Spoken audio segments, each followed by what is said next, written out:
Good evening, ladies and gentlemen, and welcome to the Town of Los Gatos September 1st, 2016 meeting.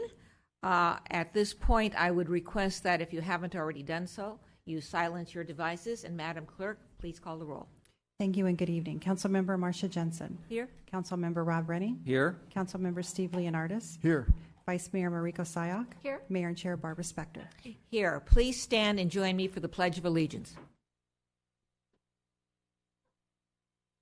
I pledge allegiance to the flag of the United States of America and to the republic for which it stands, one nation, under God, indivisible, with liberty and justice for all.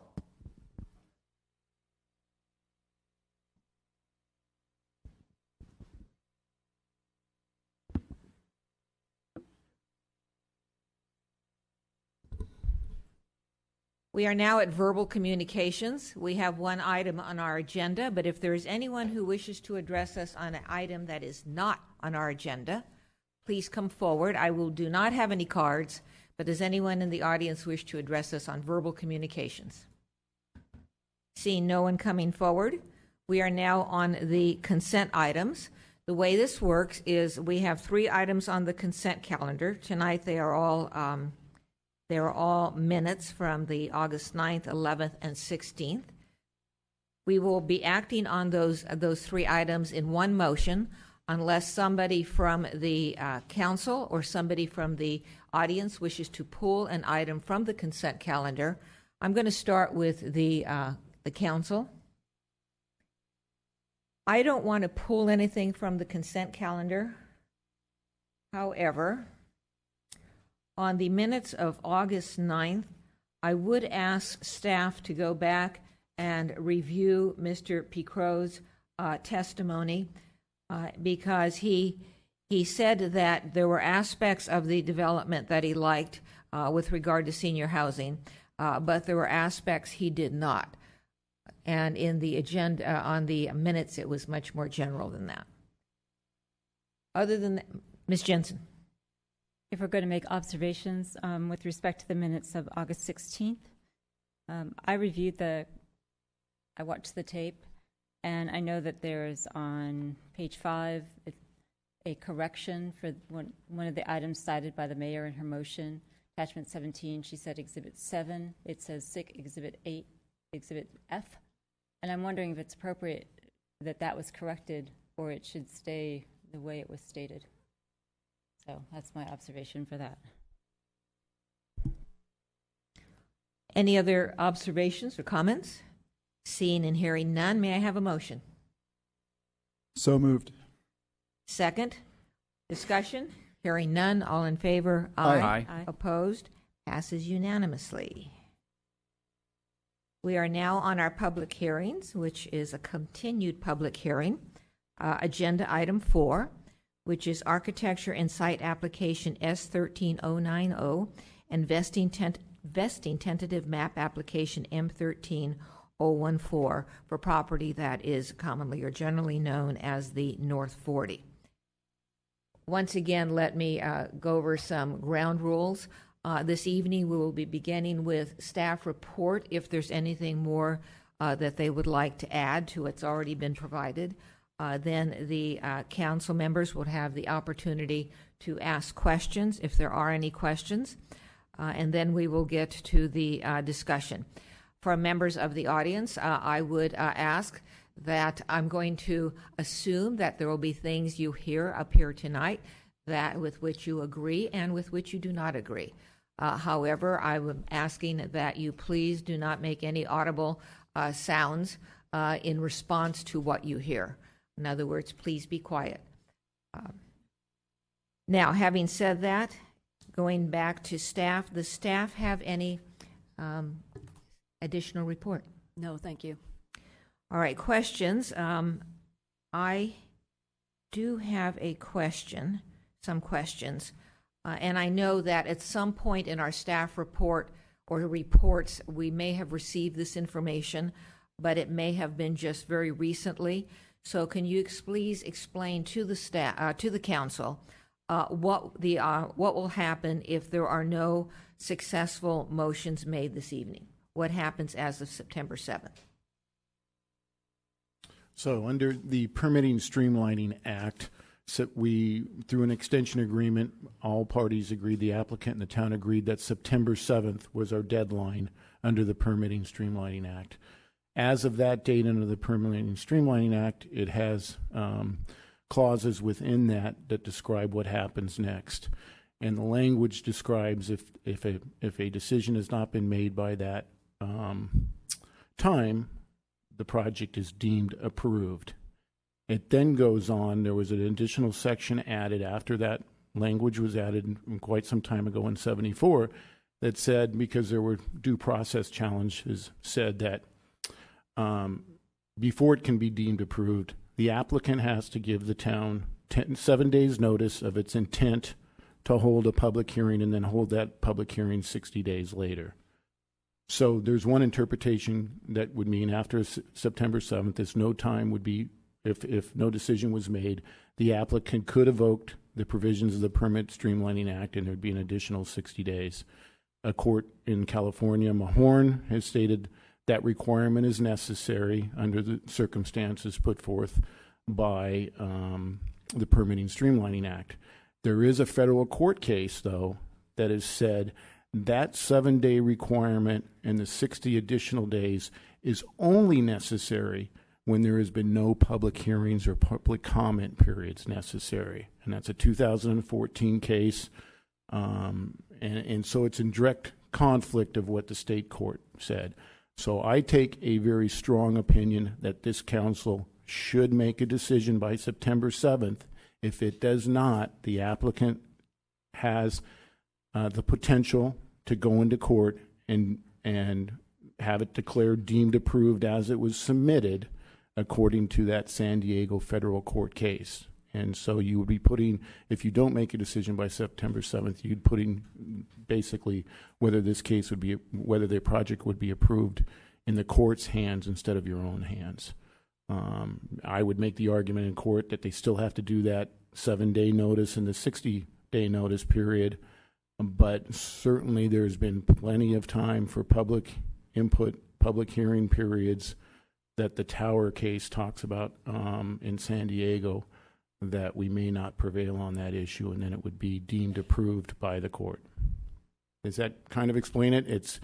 There's a, in legal terms, you have two very conflicting court cases. A state court has said before it's deemed approved, the applicant must give notice of intent to the town and then give its own public notice with a 60-day period before it's deemed complete. So it almost give you one last bite of the apple to either approve or deny this.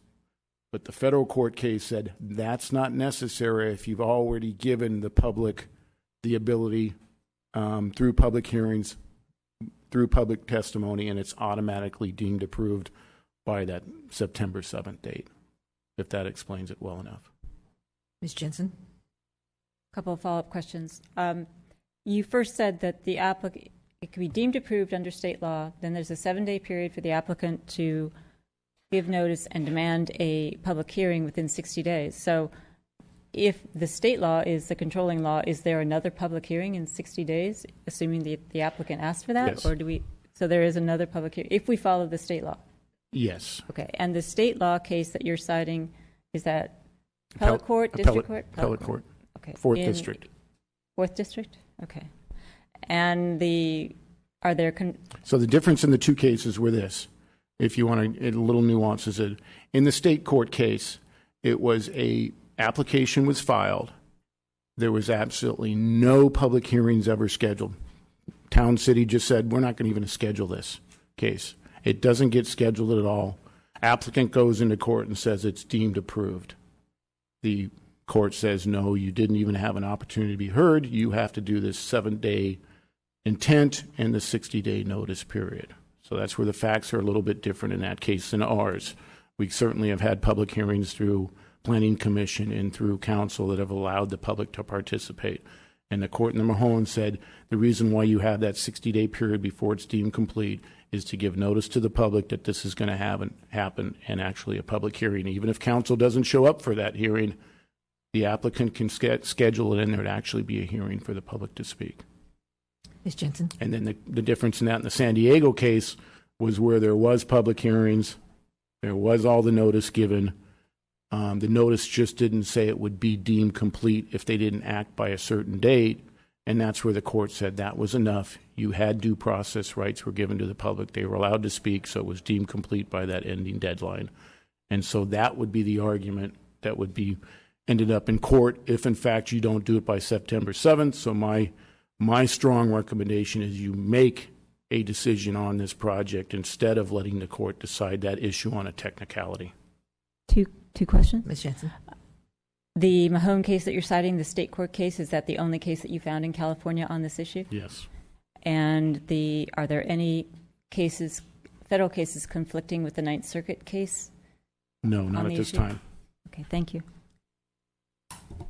Let me follow up on, I did not realize until just now that there was a federal court case and a state court case, and they're somewhat inconsistent. If we do not make a decision by September 7th, is there a possibility/probability that the application may be deemed approved? Yes, that would. I mean, the applicant would have two choices if you don't make a decision by September 7th. They could take the Mahone path and write us a letter saying, in 7 days, I'm going to give notice of a public hearing to have this deemed approved. Or they could take the American Tower case and go right to court and say, we already had public hearings, it's deemed approved. And if the court agreed with that argument, it would be deemed approved and there would be no more hearings. So it would be up to the applicant which path they would take. And our argument in court would be that, no, you still were required to give the 7-day notice and the intent. And that's assuming even if they gave the public hearing period of 60 days, we still wouldn't be able to reach a decision. Ms. Jensen? One more. It sounds like to me that either path is a court case. The town doesn't declare it approved. You go to court and you say, approve it. Deem it approved. So if we don't take an action, there will be a court action to decide whether it's deemed approved or not in either of the paths that you've just described. Well, the one, if you never reached a decision, the one decision, if in fact they give the 7-day notice in the 60 days before it's deemed complete, and during that period you were able to reach a decision, then it's not deemed approved by the court. Ms. Jensen? Sorry. I'm You still- having trouble figuring out how we could have time to reach a decision in the 60 days after our time is up. You still do. It's like what they did is they had that in the shot clock to allow for a last decision. So let's say on September 7th, we receive a letter from the applicant stating that they're going to evoke the provisions and give no public notice of it's going to be deemed complete in 60 days. And this council during that period scheduled more hearings and made a decision before the 60 days ran out. Then, of course, you'd be able to reach a decision. That's assuming you could reach it. If you can't reach one now, that's assuming you'd reach one in 2 weeks. Sorry again. Presumably, if the council reached a decision that wasn't the same as approving it, and the applicant had said it's deemed approved, the court could say, sorry, it's deemed approved in its original form. It's very nice that you reached a decision that's different. I'm just trying to figure this out. Not if it was done. If they take the American Tower case, yes. Then after September 7th, it's approved. If you take the Mahone case, it's not deemed approved till after that notice is given and the 60 days runs. So it's a different time clock. All right, let me ask a different question. Can you explain to us the ramifications of any vote that is a 2-2 vote with one abstention? That's a no decision. That would be as if there's been no action taken at all by the council, and then it goes into that same decision as a motion that fails. So no matter what it is? Yeah. Okay. And then very recently, like I think today, maybe yesterday, we, the council, have received information from the applicant and the public relating to a VTA bus in the area of the North 40. I know that the council has received information with regard to VTA buses in Los Gatos, either eliminating them or reducing the times that they're used. And I was wondering if somebody from the staff can fill me in on that.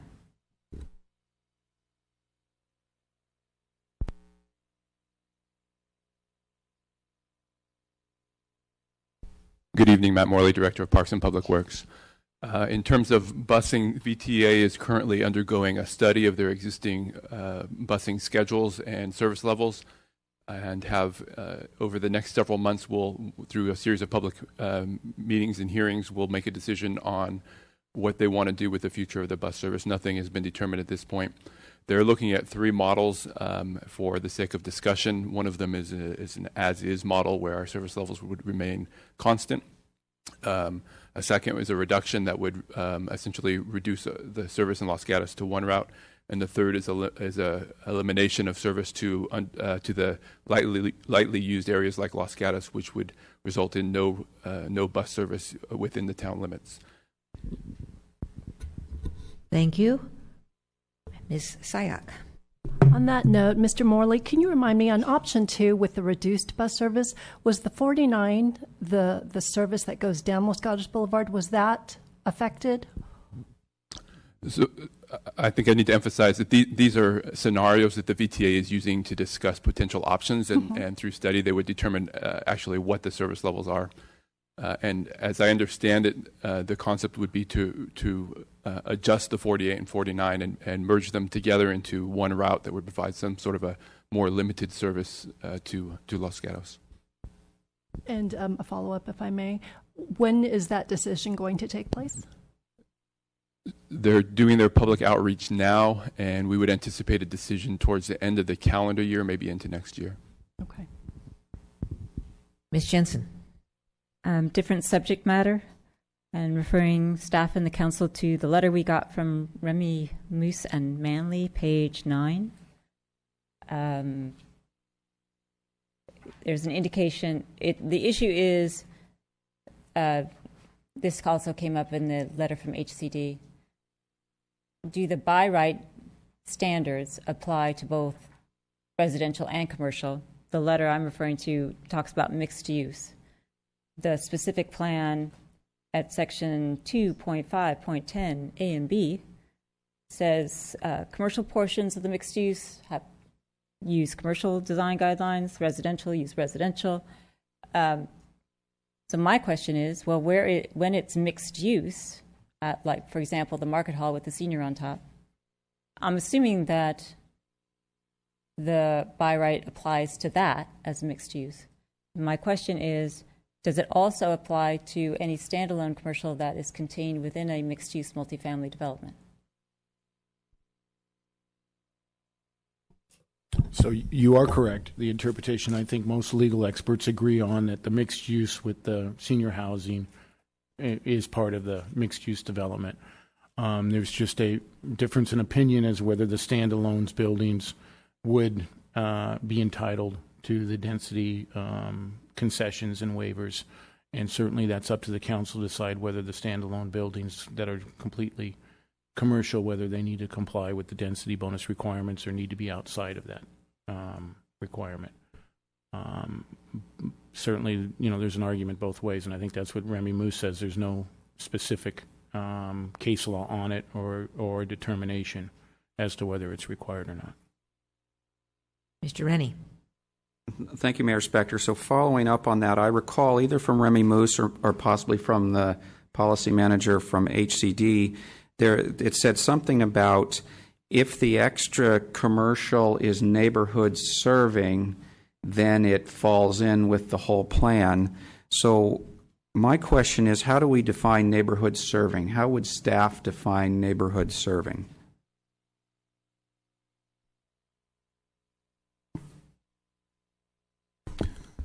So I don't know that we have a specific definition, and so I'll start. So it would be services and goods that are available for the either immediate neighborhood or greater neighborhood. But typically, for the first phase as proposed, there will be services that will be available and goods that will be available in the commercial and the mixed-use commercial buildings that staff would conclude are in fact neighborhood serving. If I could follow up. So in the economic analysis, it kind of gives a list of what those are supposed to be. Would they call it comparison retail? It was. Oh, I have it. I listed it here somewhere off the top of my head. It's hair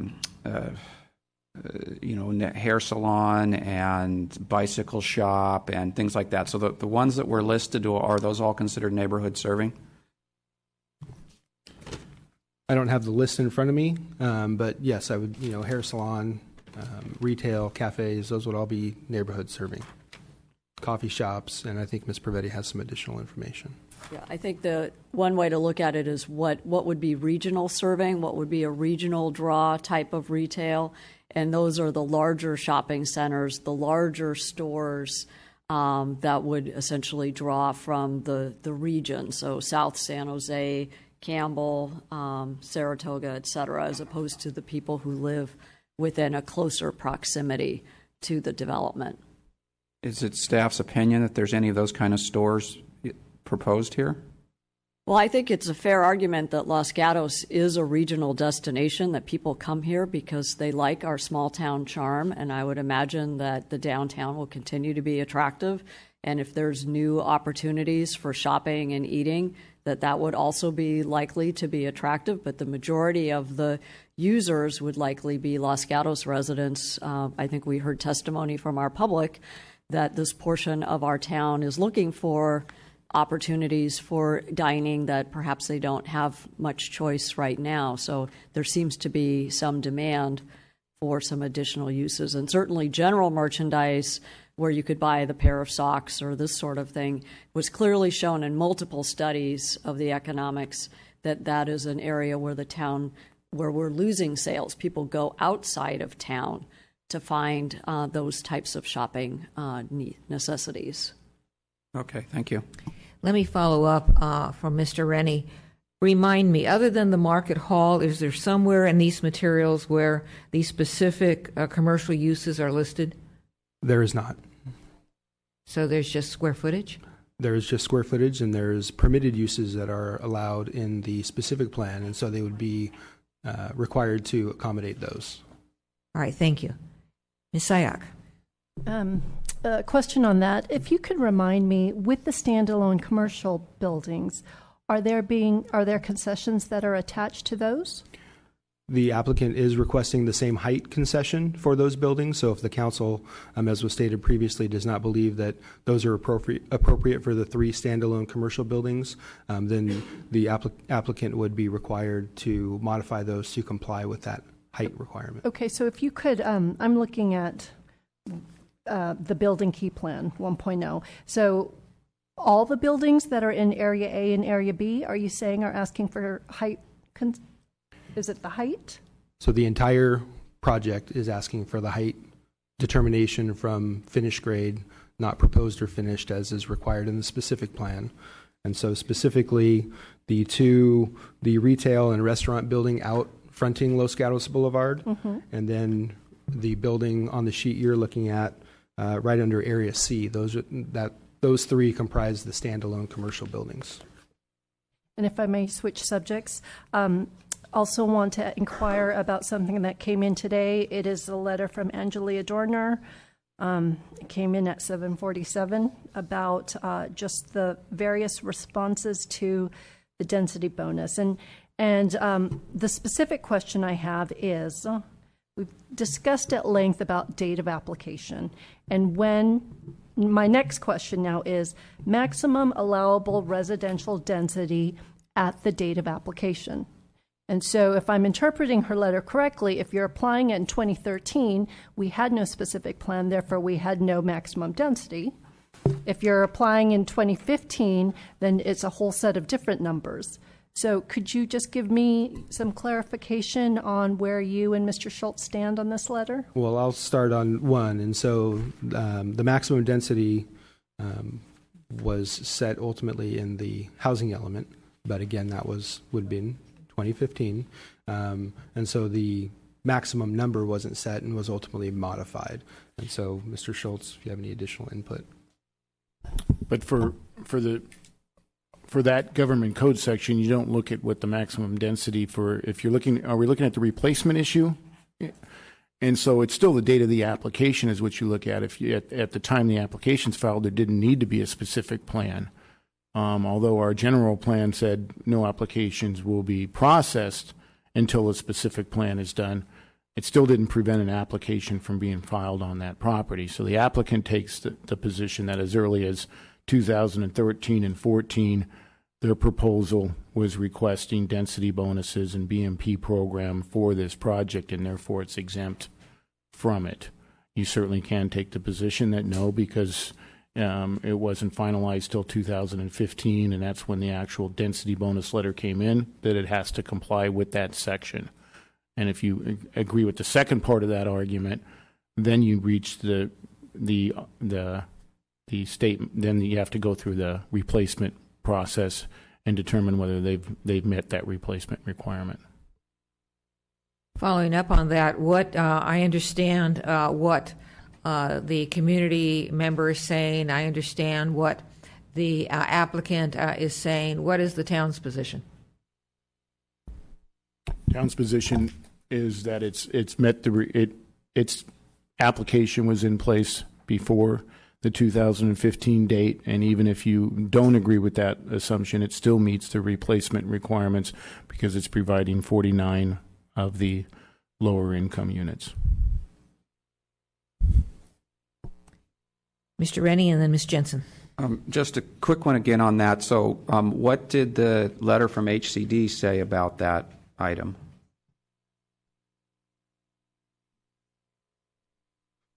HCD did not address that issue. Remy Moose did and did agree with my analysis and the applicant's analysis. Okay, thank you. Ms. Jensen. So a couple follow-up. The Remy Moose letter concluded that the application was filed in 2013, and even if it wasn't, that the replacement units were there and they're fine, the age restriction doesn't Correct. negate that. And does the town take that position? Yes. The follow-up layer that I want to put on that is, if an application is filed in 2013, and I forget who it was, Mr. Paulson or Mr. Schultz was saying the general plan was controlling at that time with respect to that the town was going to do a specific plan. The general plan also had in place an EIR that was setting maximum residential units and commercial square footage based upon the EIR. Can those be interpreted as the maximum densities? Yes, I think that can be another document that you could rely on for the maximum densities. Okay, thank you. Other questions? Mr. Rennie. If I could just follow up again on my question. So what I see in the letter, and maybe they don't have enough information, but the letter from HCD, they say under the state density bonus law, it says based on the department's understanding, the development application meets the eligibility criteria under GC sections 659115 B and C. Do we say that, that's just a guess because they haven't looked at our application close enough? That's on page, bottom of page 2 of attachment 36. Yeah, they did not do an exhaustive evaluation of the application since it's a very large document. They were answering the key questions primarily regarding the housing element. They chose to also comment on the density bonus because they understood that was also in play, but that was really not the primary task for them. I think in that paragraph, they're more analyzing the issue of the very low versus the senior, and whether this project has to go under senior and only get 20% density bonus instead of the low very low income and get 35%. That was the issue I think they're dealing with primarily in that paragraph, and not the whole replacement issue. Is my reading of it, but I could be wrong. All right, thank you, counsel. Mr. Rennie, more questions? Go ahead. I'll change slightly. In the staff report, you talked about, you said the application gets arena credit for 49 very low, 1 moderate, and 270 above moderate, but I think you mean 237 because they're only applying 237. So if I add all those up, I think I get 287. So does all 287 go towards the and I believe the number was 619, that of arena allocation 619? And the reason I asked this is I saw somewhere in the Housing Accountability Act that once we reach the 619 before, the deadline of 2023 or whatever it is, we then can start denying by right developments. So is 287 the credit we get towards it, even though only 237 was part of our original allocation? We will get credit for the entire 320 units that are proposed. And so 50, the 49 very low, 1 moderate, and then the 270, which is the remainder, will go in the above moderate, which is the market rate units. So those will go into those categories for credit. The by right, I don't have that in front of me as to whether or not we can deny them once we hit that threshold. The by right would be hit once you get the 13.5 acres at 20 plus a density bonus. So I think that's the 364. Yeah, I was actually thinking in terms of our other projects that we have designated that would end up by right projects, but if we manage to build enough when those come forward, then they wouldn't be by right. This was the only property that we did the by right on in our housing element. The other ones are still AHA's properties. Okay, thank you. Further questions? Seeing none, good questions, counsel. Now it's time for discussion motion.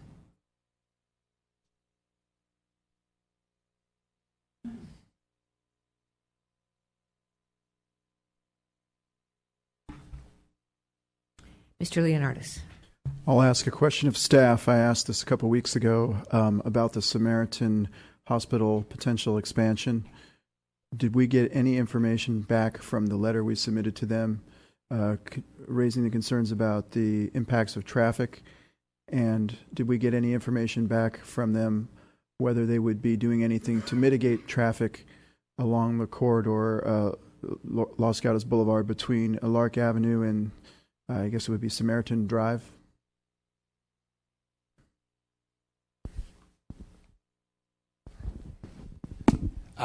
We will receive, or the City of San Jose will post responses to EIR questions on their website on September 14th. What we've actually received some of the information. I guess actually that was for Dell. I'm sorry, I was confused. So the San Jose has not yet responded to the comments that we've provided. However, Campbell has completed responses to comments, and the town did submit comments on the Dell Avenue, and that information will be provided in detail to the council tomorrow. Mr. Leonardis.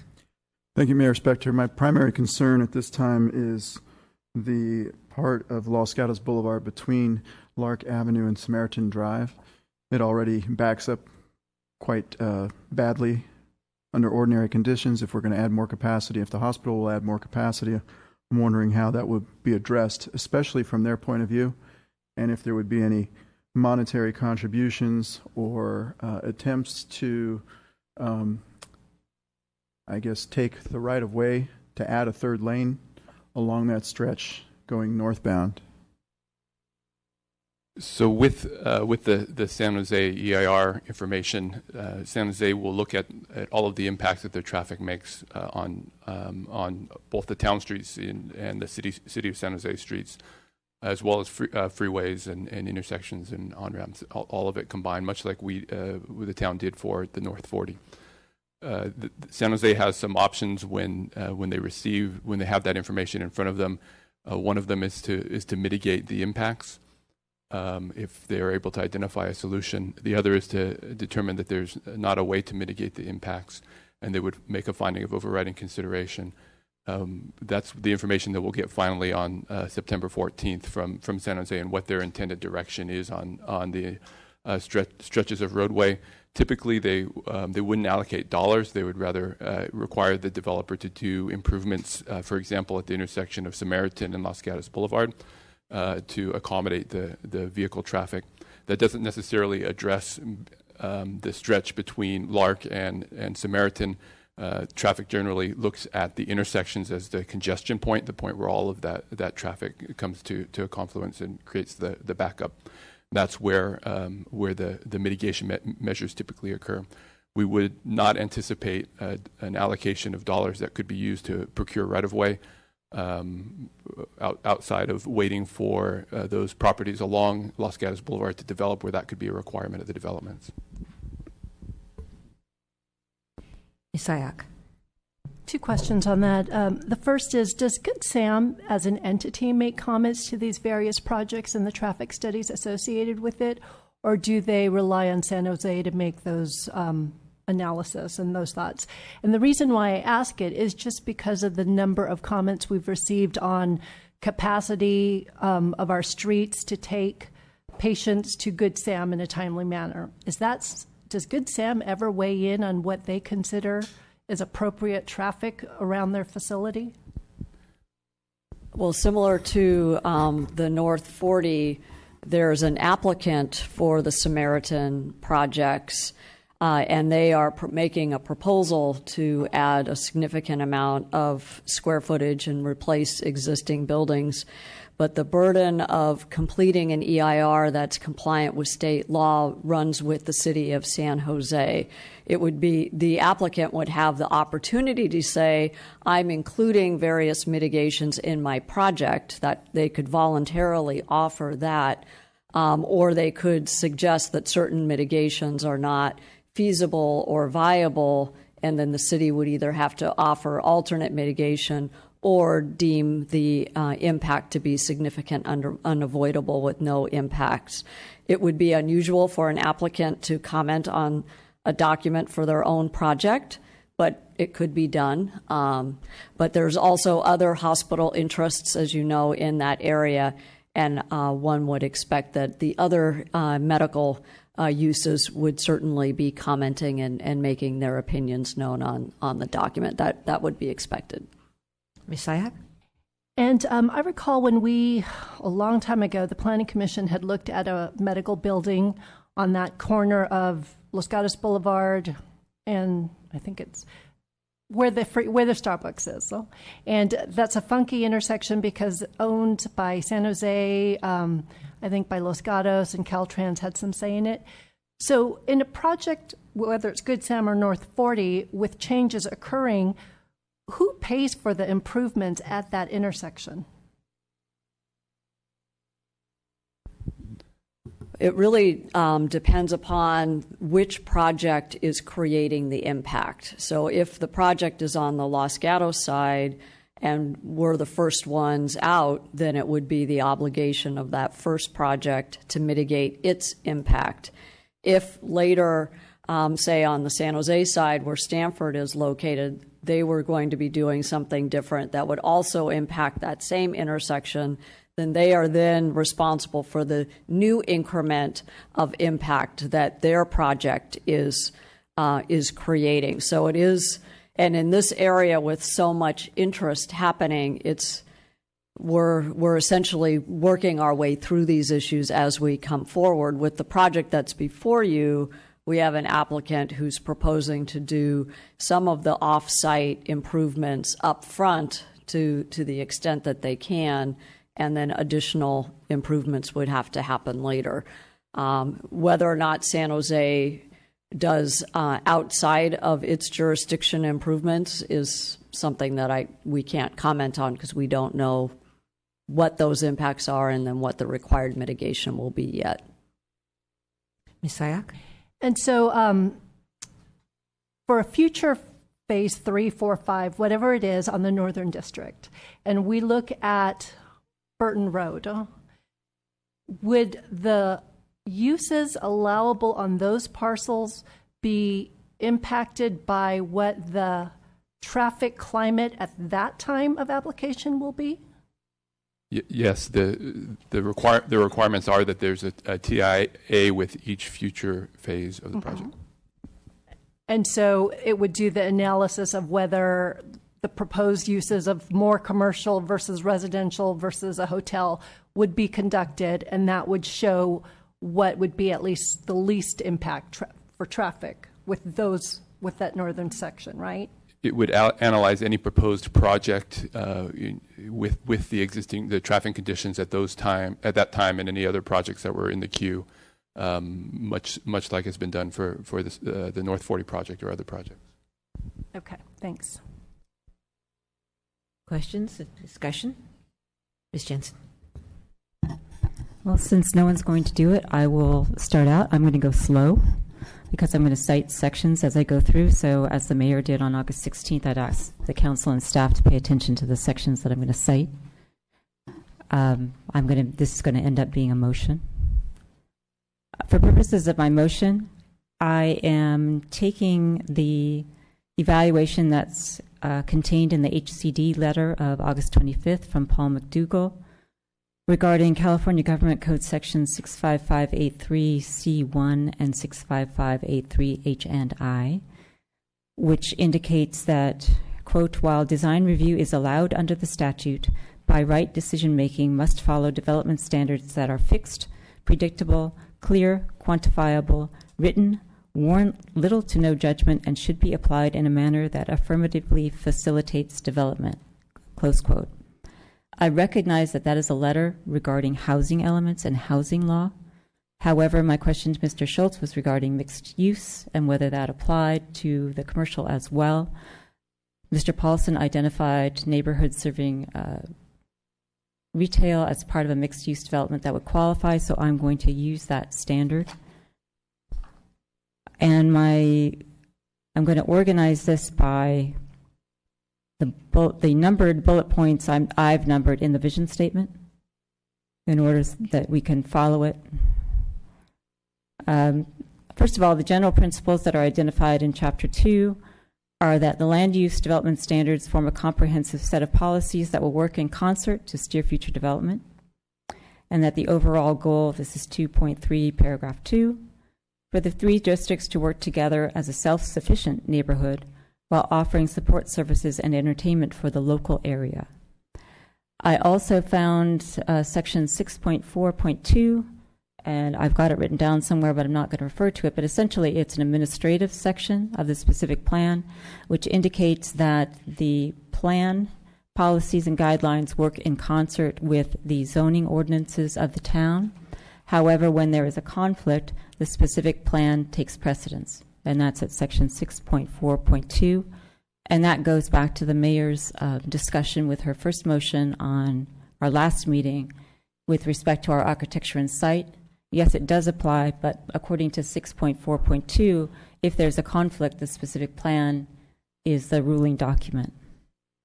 So the bullet 1 of the vision statement, the North 40 will look and feel like Los Gatos. This is, of course, the most controversial. Section 2.7.3 of the specific plan says that the specific plan area should accommodate a mix of residential product types and sizes to create the character of an authentic neighborhood rather than a typical development project.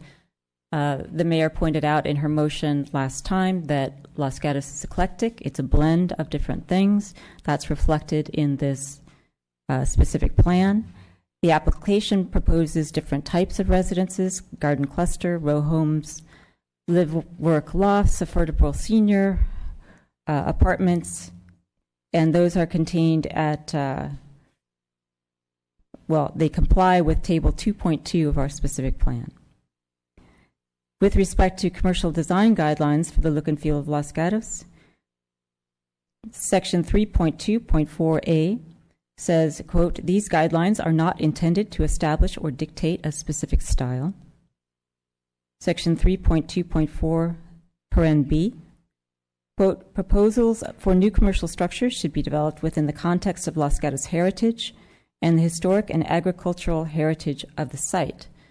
And that particular section is accompanied by a picture of a barn. That barn looks to be constructed with a metal roof. It has concrete at the bottom. It's got a side of windows, and that's illustrative of what the specific plan is asking for. If you look at the application that we have before us, that's consistent with the architecture that's called out in the specific plan. Therefore, I believe that it's compatible. Section 3.4, neighborhood identity, which was also cited by the mayor in her motion on August 16th, indicates, quote, the specific plan area is a unique site within the town. With its own identity, the specific plan area should be treated with a unique image or brand appropriate to its history and relationship to the Los Gatos community. Branding elements include building materials and forms, trees, and landscape treatments. So this application has given us a variety of architectural treatments that conform to the heritage of the land. It's consistent with the pictures that are illustrated in our specific plan. It includes planting of approximately 1,800 trees, 540 of which are orchard trees, and that's reflected on the application sheets 2.2, 4.1, and 4.3. As to the bullet 2 of the vision statement, the North 40 will embrace hillside views, trees, and open space. So with respect to hillside views, again, that's controversial. However, the application does comply with all of the height limitations set in the specific plan. It does, as I said, plant 1,800 trees. And with respect to the open space, section 2.5.4 requires, quote, a minimum of 30% of open space. This application gives us 39%. The open space, section 2.5.4a, includes both green open space and hardscape. Section C, 2.5.4c, the 30% open space requirement shall include a variety of green and plaza spaces with a minimum of 20% being green open space. The application provides 23%. Finally, section 2.5.4d requires 20% of the 30% open space shall be publicly accessible. The application before us has 85% of that space publicly accessible. Bullet 3 of the vision statement, the North 40 will address the town's residential and/or commercial unmet needs.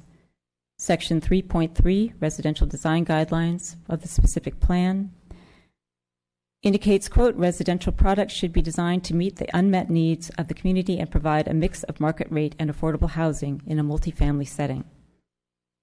The application sheets 1.0, 1.0 paren A include proposed residential of market rate garden clusters, condominiums, row homes, live-work lofts, apartments, and also senior affordable units. There is a table that was referred to, I believe, by the mayor with respect to unmet needs, identifying Gen Y and baby boomers. Those were examples of the types of housing that could be supplied. They were not required housing, and they were not attempting to define what the unmet needs were. Section, I don't have it down, but with respect to retail tenant space size, and hopefully staff can help me out here, the specific plan, again I'm quoting, allows for a mix of retail sizes. The commercial is to serve the unmet needs for the new and surrounding businesses and residential neighborhoods subject to the following conditions. A, every application shall include a table that identifies the sizes of each retail space proposed. That's been submitted, sheet 1.0a. B, the maximum individual commercial retail tenant size is 50,000 square feet. The application does not propose anything over 50,000 square feet. In fact, the largest commercial space that's proposed is the Market Hall at a net square footage of 22,700 square feet, which also contains affordable housing. I wanted to go with respect to, I'm not sure it fits here, the economics, which were the subject of Mayor Spector's motion on August 15th. Section 2.4.2 requires that new commercial square footage must present the proposal to the Conceptual Development Advisory Committee. That was done in this case both in October of 2015 with a final decision on November 11th of 2015. The minutes for the Conceptual Development Advisory Committee indicate that it was examined and that no further, and I have it, I'm going to look for it.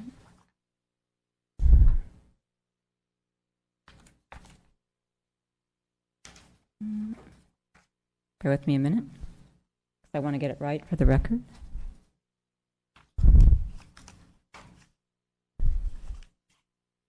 No additional analysis needs to be provided unless there are changes to the proposed commercial elements that the current analysis does not cover. That was the minutes from the CDAC. So on the motion of August 16th, there were several deficiencies or argued for deficiencies in the plan. That's attachment 17, exhibit F, which were number one, that the opinion, the central opinion was that the North 40 did not have a leasing advantage. The specific plan does not require that element to be contained in the economic study. The application did not express what the 26,000 square feet of commercial will be other than the market hall. Again, the specific plan 2.4.2 does not require that.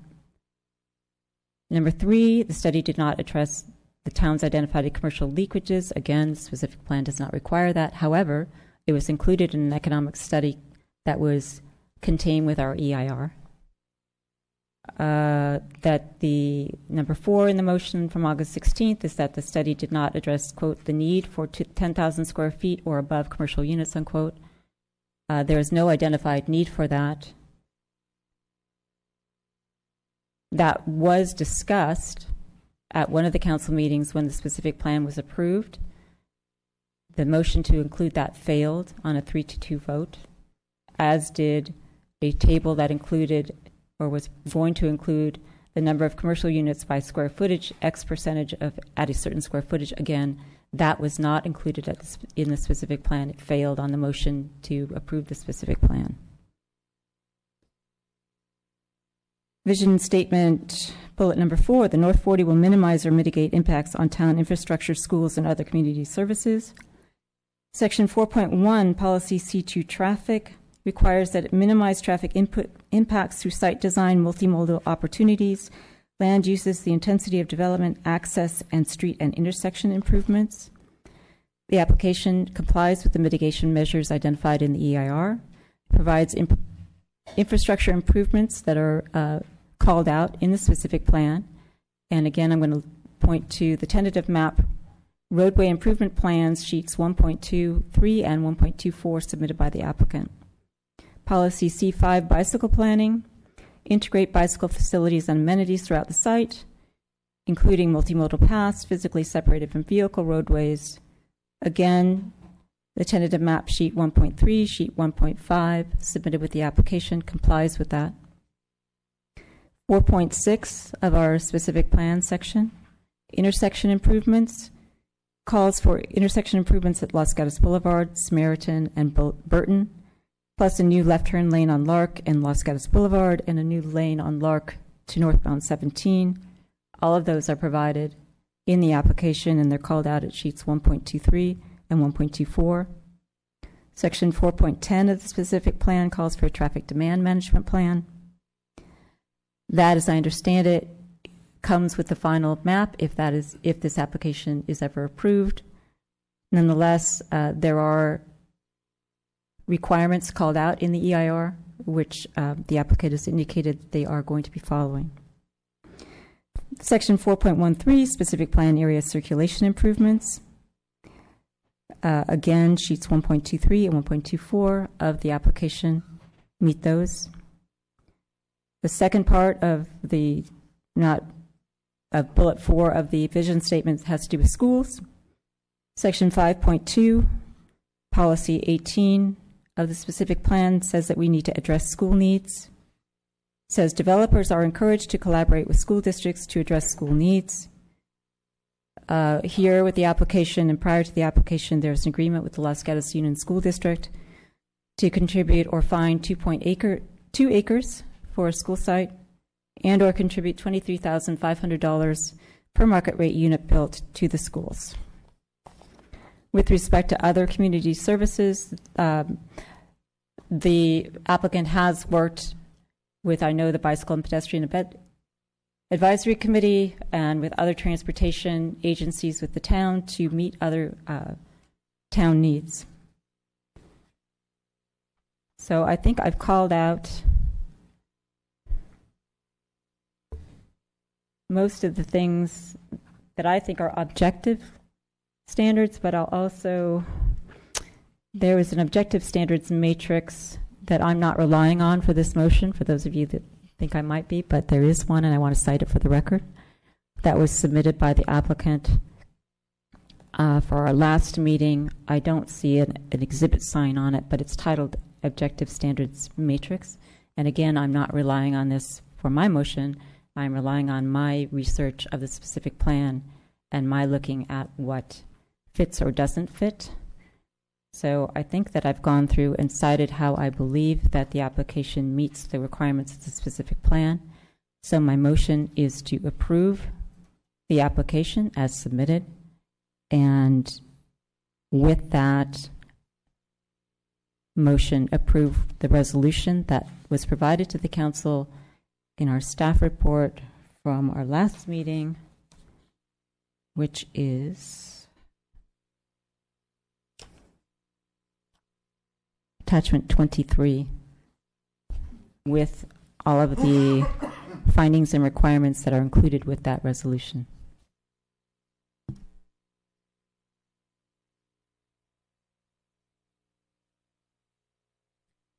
That's it. That's it. All right. We have a motion. Do we have a second?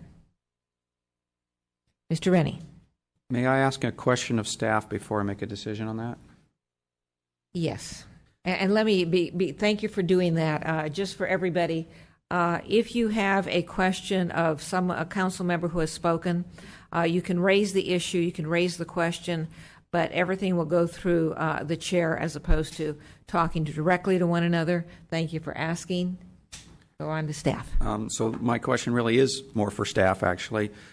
So I would like to ask Ms. Jensen, or ask staff to ask Ms. Jensen for some changes, but my question is, and I believe it came from the letter from the policy manager at HCD that said conditions cannot be imposed unless required by objective standards and policies. So, you know, in the last meeting we had, I had 7 or 8 items that I thought would make the project better. Does that statement mean that we're not allowed to ask for changes such as I asked for last time? And what is the range of changes we can ask for?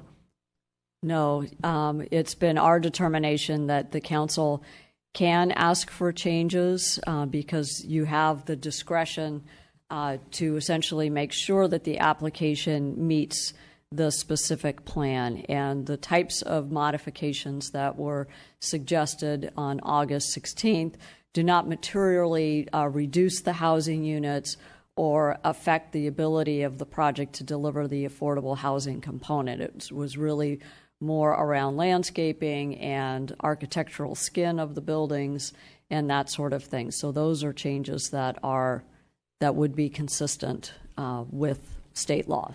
Okay, thank you. So let me ask the mayor a process question. So I have 7 items I'd like to ask Ms. Jensen to include. Can I ask her directly, or how do I do that? Let's do it this way. Why don't we don't have a second to the motion, so we're not discussing the motion, but putting that aside, why don't you raise the 7 issues and that if they were included in the motion, you would second the motion, and then we'll just see what happens. Ms. Jensen may or may not choose to respond. So why don't you tell us what those 7 items are? Okay, thank you, Mayor. The 7 items that I have that I think will make the project fit better in Los Gatos are, and they're basically the ones that I listed last time, but the applicant responded with most of what those would have looked like. So number 1 was number 1 is a change in the tree planting map, which they is now in attachment 32, Exhibit G, page 90. And that's, a change in whichever evergreen trees are planted. And the idea there was to protect views down the streets with a few shorter trees, and then also not plant trees that are too tall to block the views of the hillside while still blocking the view of the project from 17. So that was number one. And then number two was to plant the trees as soon as possible where the possibility of damage during construction was reduced. So that is important. And number three was there was a change. I thought Market Hall architecture could be improved, softened up a little bit. And they submitted some changes in Exhibit F in the same attachment 32, page 87. I thought those were better than what we have. I'm not really married to those changes. Suggestion. Number four was the 2 units on Los Gatos Boulevard. Everything on Los Gatos Boulevard is commercial, and we had 2 houses or housing units that look very housing unit-like. They submitted a change in the architecture that I thought made them fit better with the architecture on Los Gatos Boulevard, and those were Exhibit B, again of attachment 32, page 73. They were titled Potential Alternative Los Gatos Boulevard Front Elevation. Number 5 was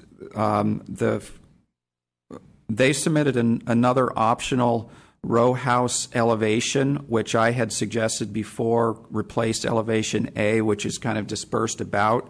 The idea being their new elevation, which is in Exhibit D, attachment 32, page 81. It's titled Conceptual Row House Traditional Elevation, so it's traditional, more like Los Gatos, and it in the plan is placed around it, so it would be part of this blending and weaving their kind of new architecture with the Los Gatos' existing architecture was the idea there. I thought that was a good change. Item number 6 was the 10 units that I requested that would be more senior or handicap friendly, that were single floor, single bedrooms, that were added to the condominium clusters. They submitted new plans in Exhibit E, attachment 32. I didn't write the page number because my iPad kept dying when I tried to look at that one. But it was titled Alternate Floor Plans for Condominium Cluster, and it's Plan 4 that was changed. So this would give 10 more senior-friendly kinds of units. And then number 7, on Lark Avenue, they submitted, again, in Exhibit C, attachment 32, page 79. It was alternate conceptual Lark Avenue. I guess they called it Conceptual Lark Avenue traditional elevations. Again, the idea being they looked a little bit more like what's in the rest of Los Gatos, but the architecture actually kind of blended what came next. I, again, liked those to try to get a neighborhood that blended with the rest of Los Gatos. So those are my 7 items. If the maker of the motion would consider adding a majority of those, I'd be willing to second. All right, we have a motion. It doesn't have a second yet, so we won't be discussing it, but we have suggestions which will lead to a second. Ms. Jensen? I will happily accept Item 1, the tree planting map change, Exhibit G. Item 2, plant trees as soon as possible. Item 6, adding the senior units, Exhibit E, attachment 32. I will reluctantly accept the suggested change to the architecture of the Market Hall, Exhibit F, Exhibit 32. The change to the architecture on the 2 units on Los Gatos Boulevard, which is Exhibit B, attachment 32.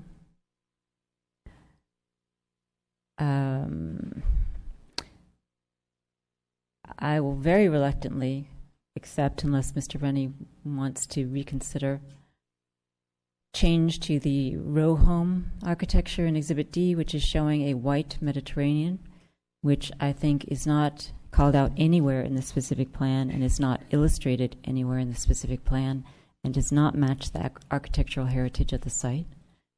However, I'm not going to give up a second by insisting on that. And the same with the frontages on Lark Avenue, Exhibit C of Attachment 32. On that last one, you are accepting it into your motion? I'm accepting, I said with the degree of enthusiasm which I would accept it. The last two was not a high degree of enthusiasm, and was suggesting to Mr. Rennie that he might give up Exhibit D, row home changes architecture, because I don't see that type of architecture or style called out anywhere in the specific plan. However, I will not give up a second to stand on that. All right, we have a motion. Do we have a second? Mr. Rennie? So I'm not quite sure. I accept them, Mr. Rennie. All right, I'll second it for discussion. Well, no, are you accepting them? It is in discussion. Are you seconding? I will second it, yes. All right. We have a motion and a second. Now, discussion. Mr. Leonardis. Thank you, Mayor Spector. I have some questions for staff, which consist of what are the options this evening voting? For instance, if the council chooses to go with the Planning Commission recommendation, what does that mean? If the council agrees to vote the motion which is presented on the floor through, what does that mean? If the council chooses to vote with modification, does that mean that it gets through without the specific plan being reopened up, which was a concern of the applicant? Can you cover the myriad of options that are available to the council and what are the ramifications? Those are just 3 examples, but I'm sure there are many more. There are certainly many more. You mentioned the Planning Commission recommendation. So if the council were to use the Planning Commission recommendation as a basis for its action to deny the application, staff would be available to work with you to identify more specifically particular elements of the specific plan in terms of sections or page numbers that provide additional justification, and then likewise sections and page numbers of the plan sheet that would provide the facts to substantiate that it's not in compliance with the specific plan. So the Planning Commission did an admirable job, but if for final action, we would work with you to put additional facts onto the record. The second question was with respect to the current motion. The current motion works within the confines of our existing specific plan. That motion, as it is certainly ready for acceptance with a minor modification that we did update the findings and the affirmative findings that would need to be made for the vesting tentative map in an exhibit attachment 38, which we distributed late today. So that would be our only technical modification on that one. And the council certainly has additional motions at its disposal. You might choose to deny based on other facts or parameters in addition to or different than the Planning Commission. And again, staff are here to work with you on that. You could accept the application as is with no modifications. So again, you do have some room to work within, and we're here to work with you. At this point, we do not have a motion on the floor, nor have we heard one in the last few days regarding modifications to the specific plan. So that is certainly within your purview. You could direct future changes, but this application, if I could just politely remind you, needs to be evaluated against the existing adopted plan. Mr. Leonardis? Thank you, Mayor Spector. So when the applicant spoke last time, they said if we reopen the specific plan or something to that effect, that would effectively really not be a viable option because it would essentially kill the whole project. Is that correct? So if I know there were council members who spoke last time that were considering modifications to the specific plan, and if that were the case, I guess, what are the repercussions? And what are the repercussions if the council were to adopt the Planning Commission's findings in the staff report? Would that essentially kill the whole project, or would that go back somewhere for a reevaluation and then come back in another couple months? I mean, I'm just wondering the whole myriad of options, because I've heard so much from the community over the last 5.5 years, and I want to know what is really available to us this evening. So I'll give it a stab first and see if I can answer your question. So the applicant currently has an application pending and a vested tentative map. And so you must, by law, evaluate that application and the vested tentative map based on the laws that were in effect when it was filed, and that's your current specific plan. So if council was not to make a decision and try to change this specific plan, it couldn't do that. You have to evaluate it under its current one. If you were to adopt the recommendations by the Planning Commission, the project is denied and the applicant has a choice of filing a new application to try to meet the recommendations of the Planning Commission or yours, or they have the ability to file litigation stating that they met the requirements of the specific plan and you did not have the authority to deny their application. So that's where it would head, either into litigation or into a new application. Thank you. Further discussion?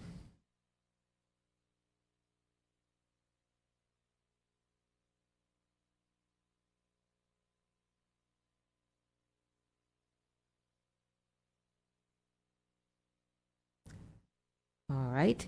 Hearing none and seeing none, I am going to call the question. We have a motion. I don't think anybody, well, I shouldn't say that. Does anybody want the motion repeated? I don't think so.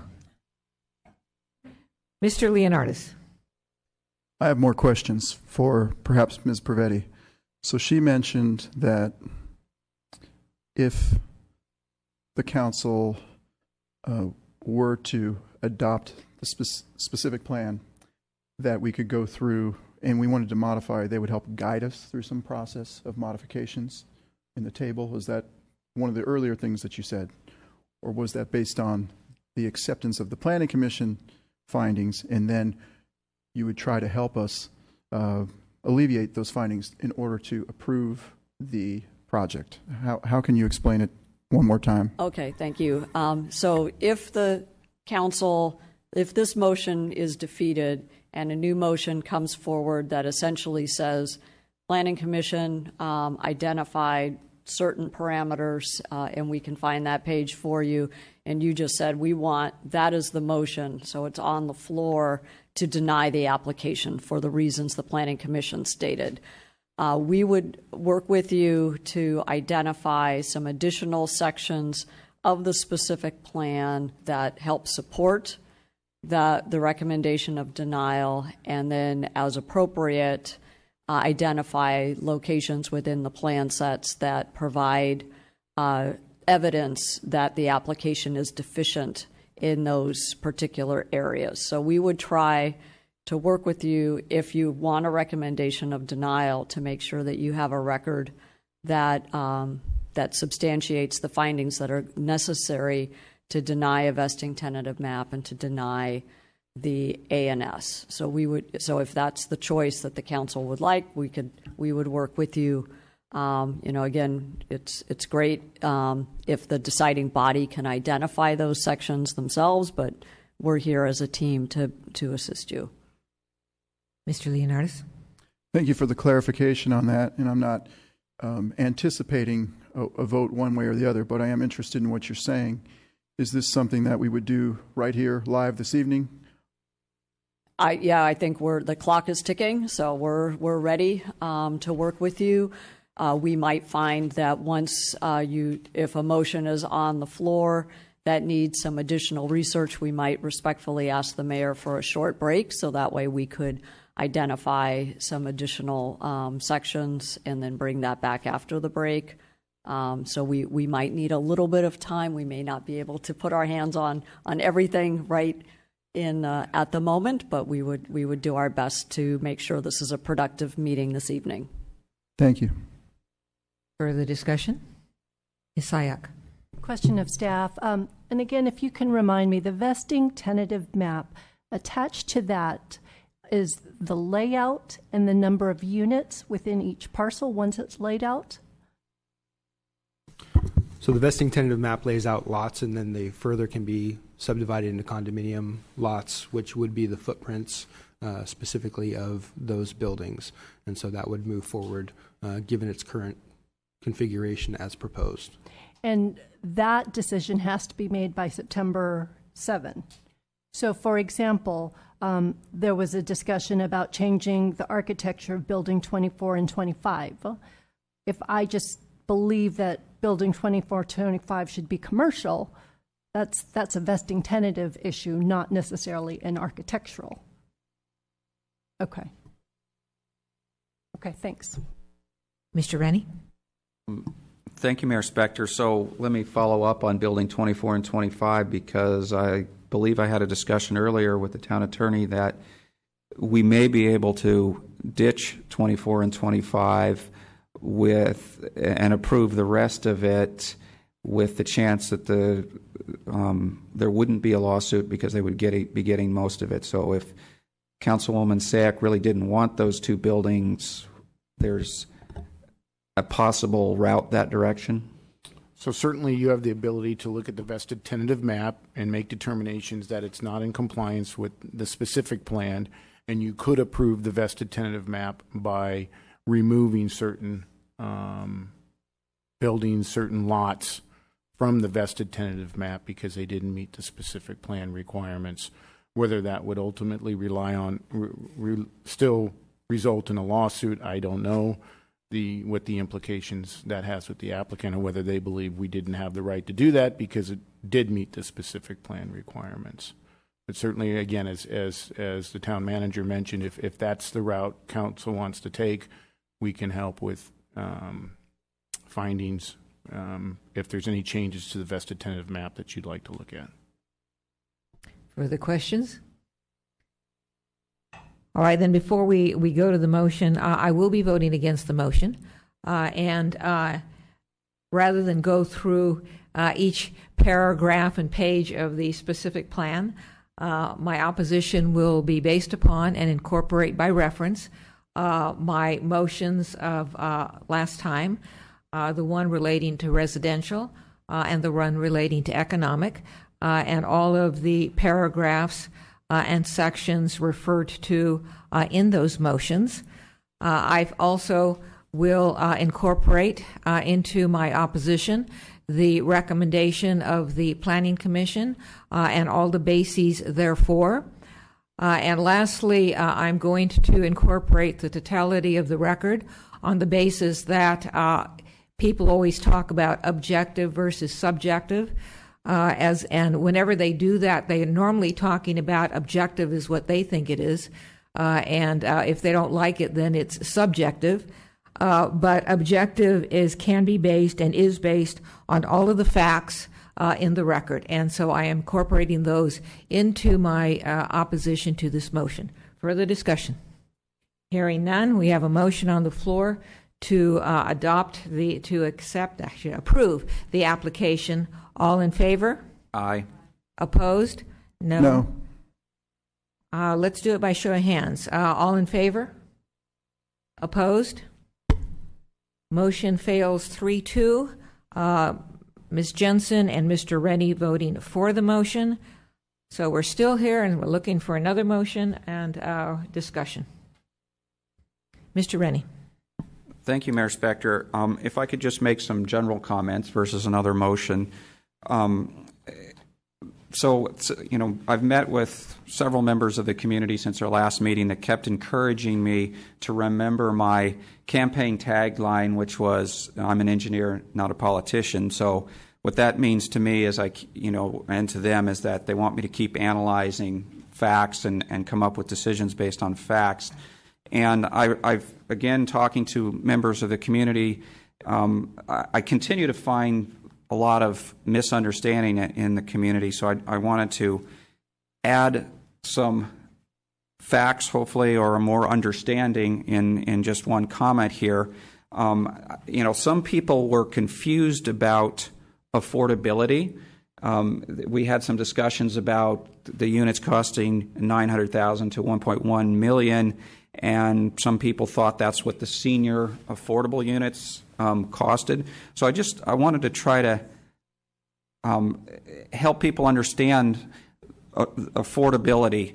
So the units that are built market rate, the 237 that have been proposed market rate, they're not affordable units by the term affordable, which means income restricted affordable. They are more affordable than the reason that they're required to be built at 20 units per acre is so that they will cost less and they'll be more affordable. You might think of them as workforce affordable housing. They're certainly more affordable than the $2, $3, $4 million houses we build in Los Gatos. So those units are not affordable with the income restricted in my quotations on them. They're more affordable workforce housing. Then the applicant has proposed real affordable income restricted units. Those are the ones that are also senior restricted. And so those units, I don't think there was ever in our discussion what the price of those were, and they're meant to be rental units for extremely low and very low is my understanding. And there's actually a table that you can get that tells you in Santa Clara County what is extremely low, what is very low income to qualify for those. So again, just adding a little information, if you're one person, extremely low means you earn $23,450, two persons, $26,800. Very low is $39,100, and two people, very low, is $44,000. The price of those units, my understanding is they vary between $600 and $900 a month for rent. So when I calculated with the affordability levels, that's really saying these people pay about 27% of their income for rent, which I think is not that unusual. I think a lot of us pay more than that percentage. So that's my affordability lesson. Thank you. Thank you. Discussion, motion?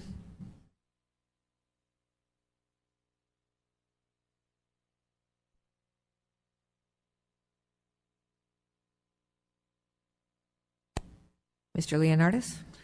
Thank you, Mayor Spector. If somebody has to dive on a hand grenade, I guess it will be me. So I've been up here almost 6 years on the council, and I think I've been dealing with this for about 5.5 years. And up until today, in my mind, it's been a volley back and forth. Which way do you go with this particular property? And it's been a very difficult decision for all of us on council. There's many good attributes of the project on both sides of the equation. But for me, if I consider all the information that I have, all the letters, all the testimony, all the documentation you see in front of me, all the public comments, thank you for everybody doing this, the presentation, all the meetings, the staff, the North 40 Advisory Committee, everything going back 5.5 years. It is, for me,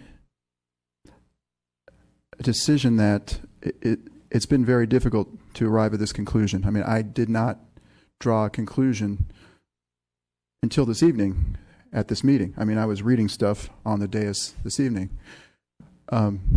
But if I were to move forward this evening with the motion, which I may, it would be to uphold the Planning Commission's recommendation. And the reason for that, again, is just because when I'm thinking of this, I'm not thinking of the latest information proposed. I'm thinking of all of the information of the last 5.5 years. Very difficult. I've changed my mind so many times back and forth, and is this good or is this bad and everything else. But I'm looking at this in terms of the complete record and what is best for Los Gatos in the long run. And I am teetering towards the Planning Commission's recommendation this evening. Discussion? Ms. Sayak? So this is not a motion as well, and it's just a continuation of Councilmember Leonardis' comments. Because one thing, over the past, I guess, 5.5 years, but more so over the past 2 weeks, we've heard a lot of comments. And so in trying to filter out the noise, one thing that I need to clarify over and over again, the last 5.5 years was work on a specific plan. And that's where I keep coming down. It was work on a specific plan that we all worked on for 40 acres. And what's before us is an application for 20. Now, as what has been said, yes, there are very positive attributes. But I think what's interesting, and I'm going to give credit where credit is due, the applicant team has been completely open to sharing their application from the get-go. So, and there are people that took advantage of that and did the research and did the homework. They analyzed it, they scrutinized, they made comments, and their comments were incorporated. But where I'm struggling right now is that this is the first time I'm looking at this in a public venue. And there are comments, for example, layout, that I don't think make sense. I've talked about 2425, but I also look at section buildings 18 through 27. To me, if I'm looking strictly at a layout and had an opportunity to weigh in, that to me seems like a commercial area instead of having residential sandwiched between existing commercial areas. These are the types of discussions I wish we had an opportunity to have. And the way the structure is set up, it's frustrating. We don't have the ability to have this discussion where we would have in a normal application where we could look at it, Planning Commission makes recommendations, it could come back, and then the process continues, and ultimately it's refined to a project we all agree with. That is where I'm stuck with. It's not a who's in the bad, who's in the good, but it's a process of, can I accept a project that I personally see flaws, and I can go into the reasons with a specific plan, and I think that we can actually do better. And so I always bring that distinction. This is the first time in a public venue we're seeing the application. And the application that we have before us is different from the analysis that we did for a specific plan. And so that's the disconnect that I'm having tonight, as well as the disconnect that I've had over the past couple of nights. Mr. Rennie? That reminds me of a question I had for staff. I never quite understood why we can't, like a normal application, remand this back to Planning Commission with changes we want to see. And that's sort of what's frustrating, I think. Most projects this is a big project, and most projects we see things a lot of times we'd like changed, and we say, well, change these few things, please go work with Planning Commission. Why can't we do that here? Primarily because the application was deemed complete in the spring, and so that then sets off the Permit Streamlining Act deadlines, and the applicant worked with the town to extend those deadlines, and now we're at that point of deadline of September 7th. So there is no time to remand it back to Planning Commission for additional modifications, their consideration, and then your consideration. We completely appreciate how frustrating this must be for all of you. And I think there's some lessons learned and some process improvements that we can talk about at future goal-setting sessions, perhaps. But we're working with the rules that we have with us at this present time.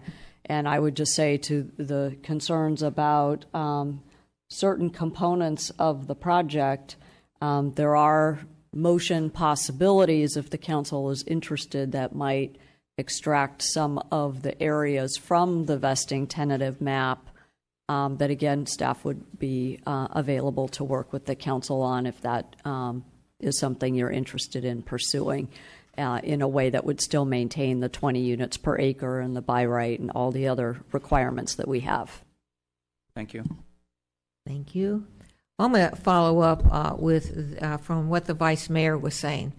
I am frustrated. I know that I'm the one who made the motion at the last meeting to deny this, and I know that I went through the specific plan in making that motion, and I also used that as the basis for opposing the motion to approve this evening.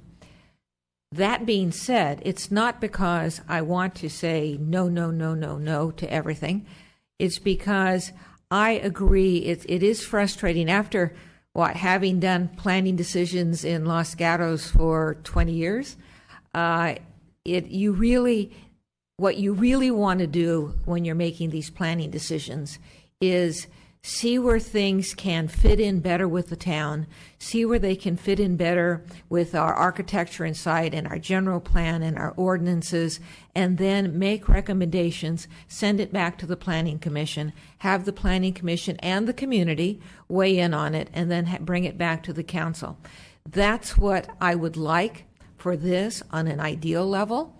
I would also like, we've learned a lot, I would also like for the specific plan itself, for the council to send it back to the Planning Commission, the community, and the council. But we're not there. Where we are is we're here tonight. It's September 1st, and September 7th is fast approaching. And that is those are the parameters that we are working, within which we are working. Motion, discussion, Ms. Jensen. Just a cite for the record to the specific plan. Sorry, being 6.2, section 6.2 phasing.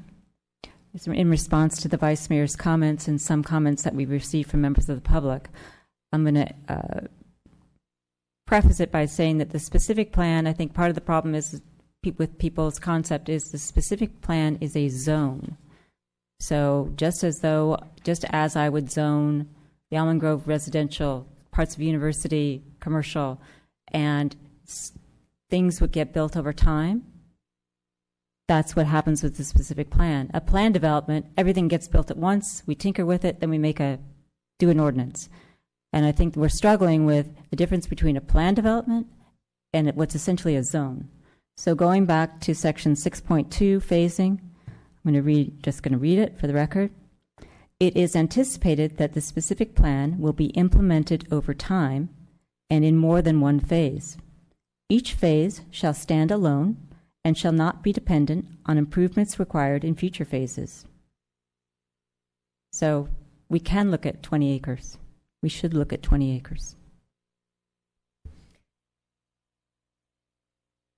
With regard to the specific plan and the planned development, yes, they are different, but it is not necessarily the specific plan that is driving us to making a decision this evening and driving us to September 7th.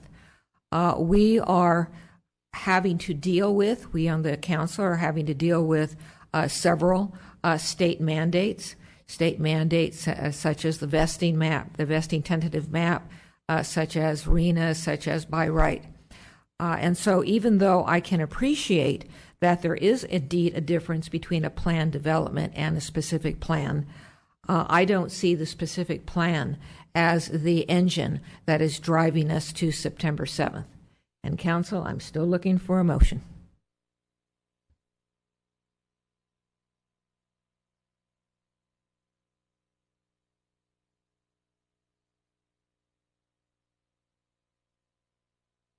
Mr. Rennie.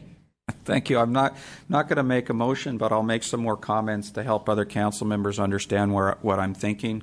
There was some suggestion about using the Planning Commission's reasons for denial, and I thought through those, and some of them I kind of disagree with pretty strongly, and others I'm a little more on the fence. So I wanted to maybe mention why I don't support some of them in case you want to make motions that direction. The first one was that one of the items listed was the economic report not being good enough or something to that effect. I fail to see how the economic report really is an issue. So in other words, it's not really a reason I can support. I mean, there was a 22-page report that was done that breaks into it. This phase one proposal into several commercial or into three categories and analyzes those against downtown. And, I'm very much in favor of protecting downtown and the downtown core business, but I find it kind of silly to think this small amount of commercial is going to have a significant effect on downtown. and kind of using the report to help me think through that. For a third of what is in the commercial is specialty retail foods, which don't even exist in the downtown core. Things such as produce, fish, meat, so forth. We're really competing with Trader Joe's and Whole Foods that are already out on the boulevard, and the report says those pull significantly from outside the area. So I fail to see how that third of it has any effect on the downtown.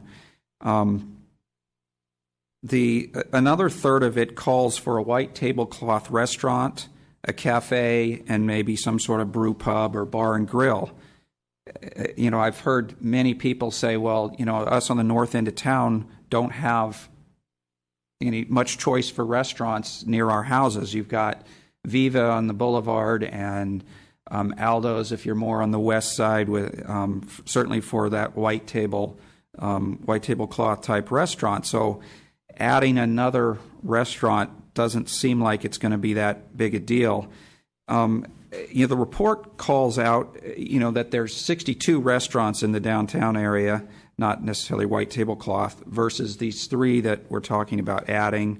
It points out that there's 10,000 workers within 1 mile of this area, and it also points out that workers tend to put convenience on where they would go to eat versus driving all the way into the downtown. So it's likely we would be capturing a lot more people going to Campbell or other places than stealing from the downtown on those on the restaurants portions of it.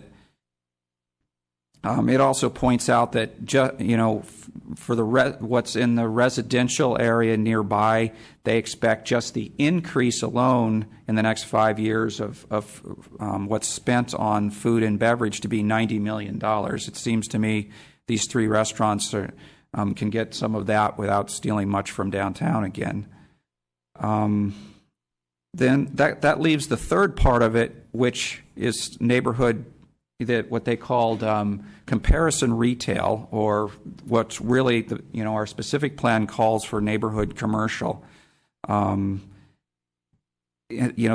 were things. This was my list I couldn't find earlier. They're supposed to be neighborhood serving, such as bicycle shop, bookstore, jewelry, gym, bank, hair salon, so forth, and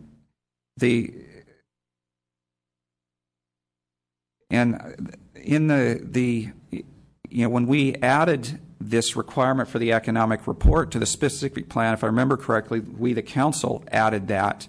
And at the time, I thought the intent was really targeting the next 400,000 of commercial that could end up in the northern district. That's where we really are worried about what might affect downtown and need to be much more careful about what's placed. So again, the specific plan calls for neighborhood commercial, so we need some commercial there, and only a third of what they're planning is neighborhood, is a dangerous neighborhood. It's not even dangerous, but it's this kind of comparison commercial, and without it, I think we wouldn't actually be following the specific plan. So my thoughts on why I can't support that reason for denial. Thank you. Further discussion?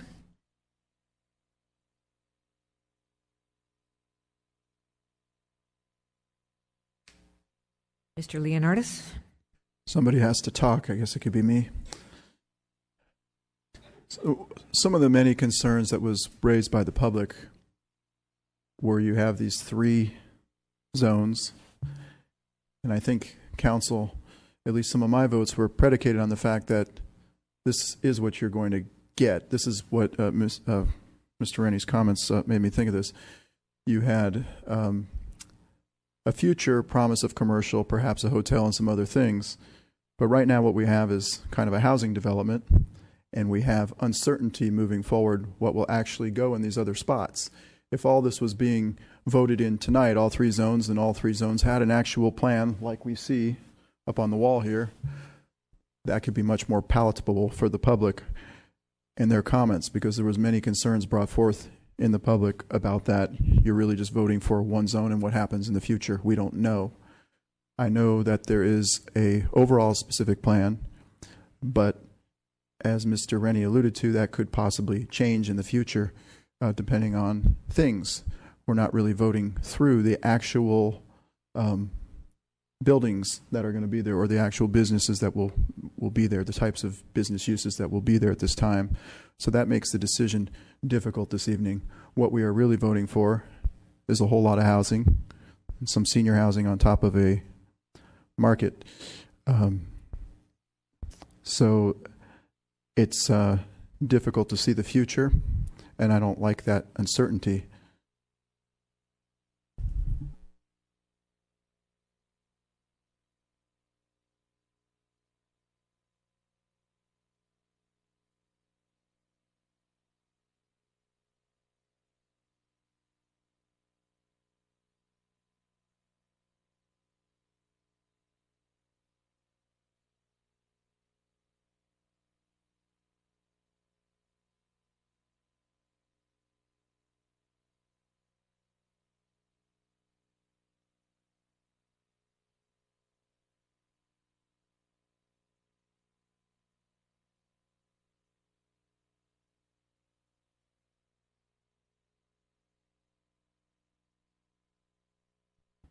Mr. Leonardis?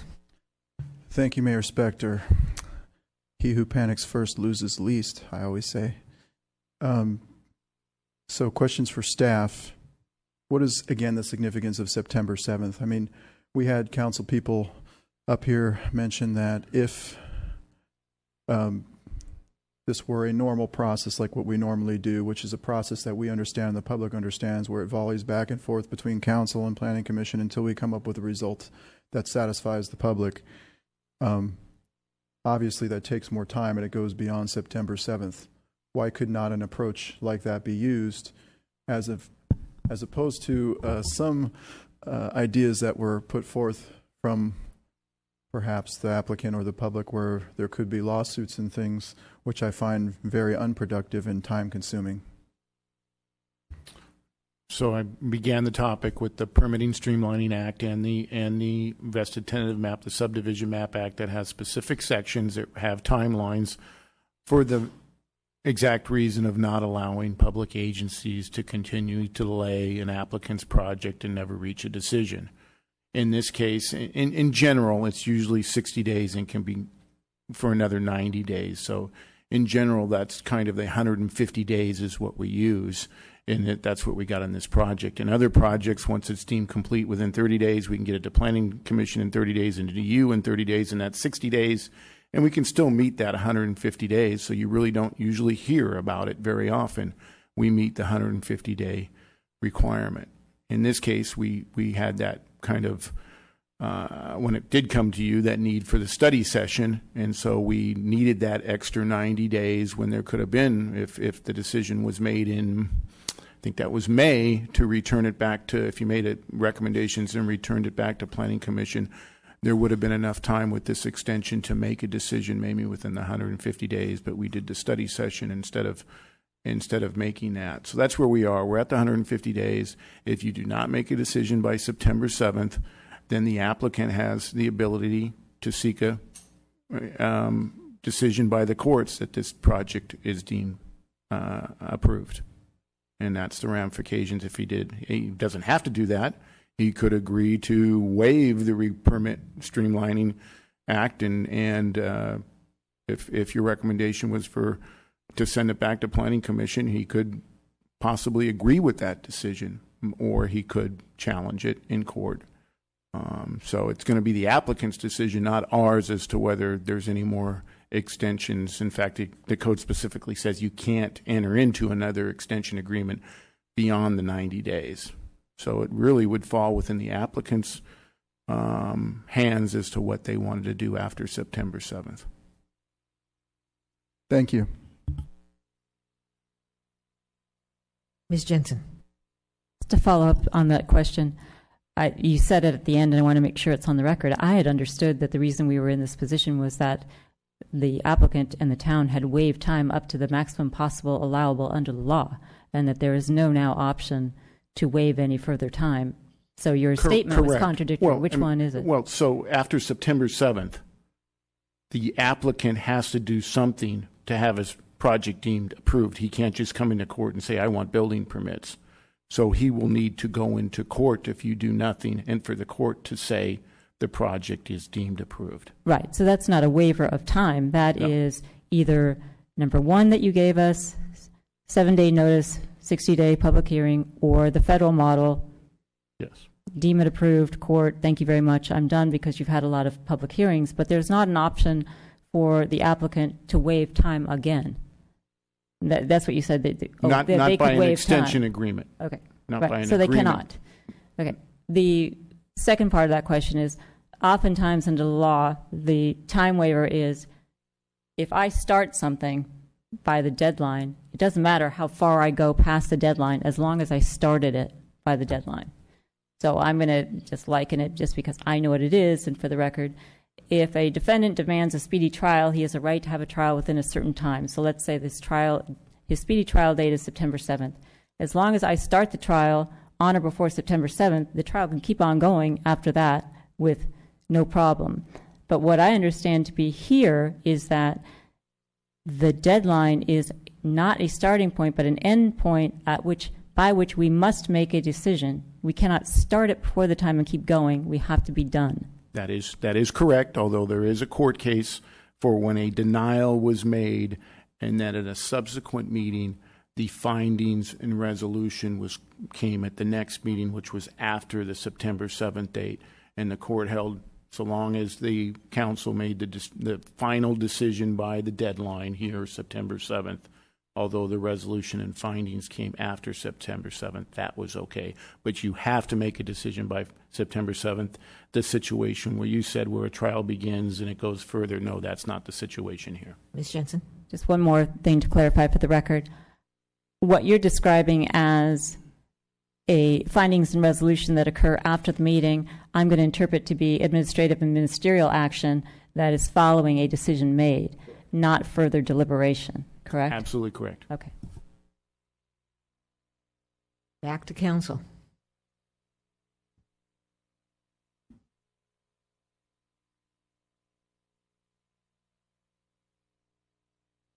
Mr. Rennie? Thank you. I'll ask another question since we're quiet, and it's a little bit maybe off subject, but it's one of the questions I didn't ask earlier that, again, as I was trying to think through everything that I had, and this is a question for staff, obviously, and I was going back and I was reading, I think, staff report from the August 9th, and in there it talks about the consulting architect saying the project design incorporates the character of the neighborhood that has evolved over a much longer time frame and proving high quality design with detail and diversity. What I was trying to understand is, what does that really mean? The character of a neighborhood that has evolved over a much longer time frame. One of the things I've been talking about is changing architecture and so forth. So I was trying to understand whether I'm on the right track or not when I was reading this.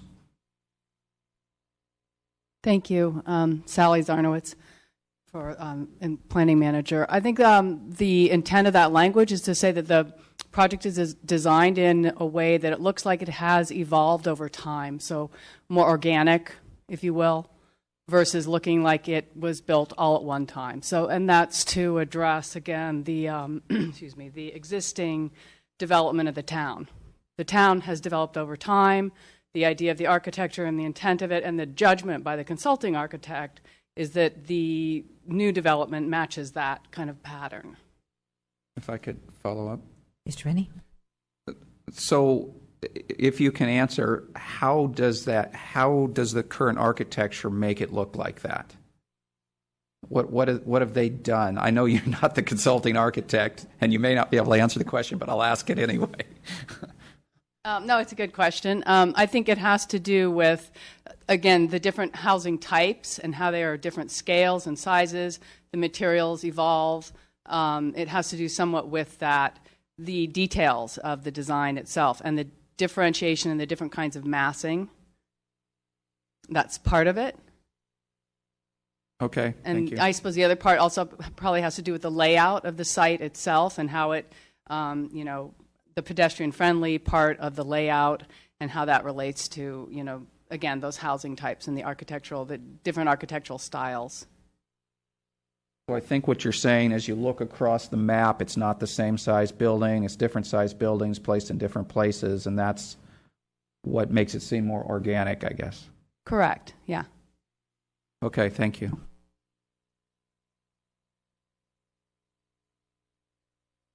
Back to council.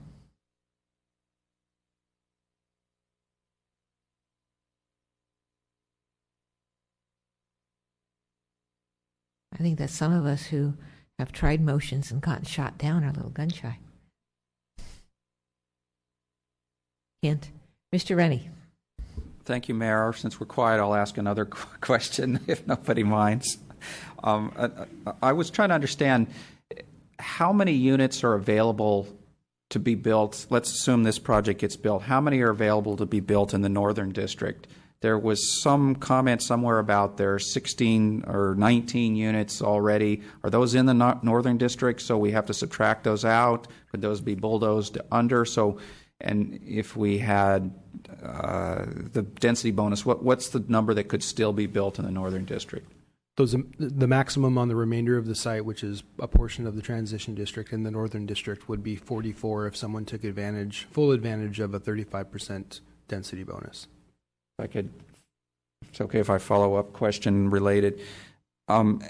So one of the concerns I always had was we didn't, in the Northern District, you have to build over commercial. So and these are all part of our housing element that has to be built at 20 units per acre. Unfortunately, we didn't allow more units than are in our housing element, so they have to be built at 20 units per acre wherever they're built. But I was wondering, so a density bonus, under density bonus, they could actually get taller. The problem being, like I was, with the 35-foot height, you can't get many floors above commercial to get at that 20 units per acre. But I'm wondering, if they came with some number of affordable units, they could then ask for height in order to get that density built. And how many affordable units would they need to do to get that? Well, that's the first part of your question is yes, they could request an exception to the height through a state density bonus, and the maximum 35% is based on a number of factors, and it depends on the level of affordability and then the percentage. So, for instance, I think if you have very low income, you have to provide a minimum of 11% of the units have to be very low. And so there's other scales. I don't have the table in front of me, but that's generally what the application proposed for you this evening is utilizing. They're clearly more than 11% of the units are affordable to very low income, and so they're able to request the 35% density bonus. Yeah, so what I'm trying to understand is what is the real viability of getting units into the Northern District?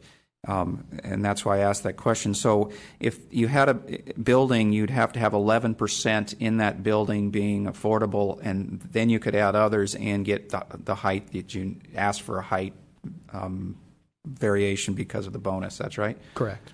Could you do most of those in one building and have it work for more than one building? Depends on the application, but if it was all part of one application package, then I believe that would be feasible. Okay, thank you. Well, I seem to have a lack of motions here, and so in order to inspire people, it's now 7:53. We're going to take a 7-minute break, and we'll be back here at 8 o'clock with lots of ideas.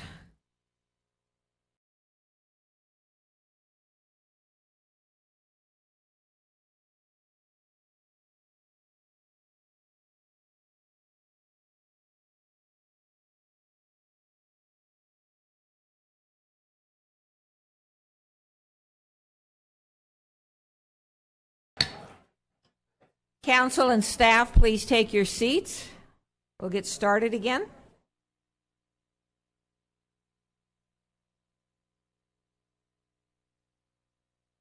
All right, the meeting is back in session, and we are looking for discussion or a motion from council.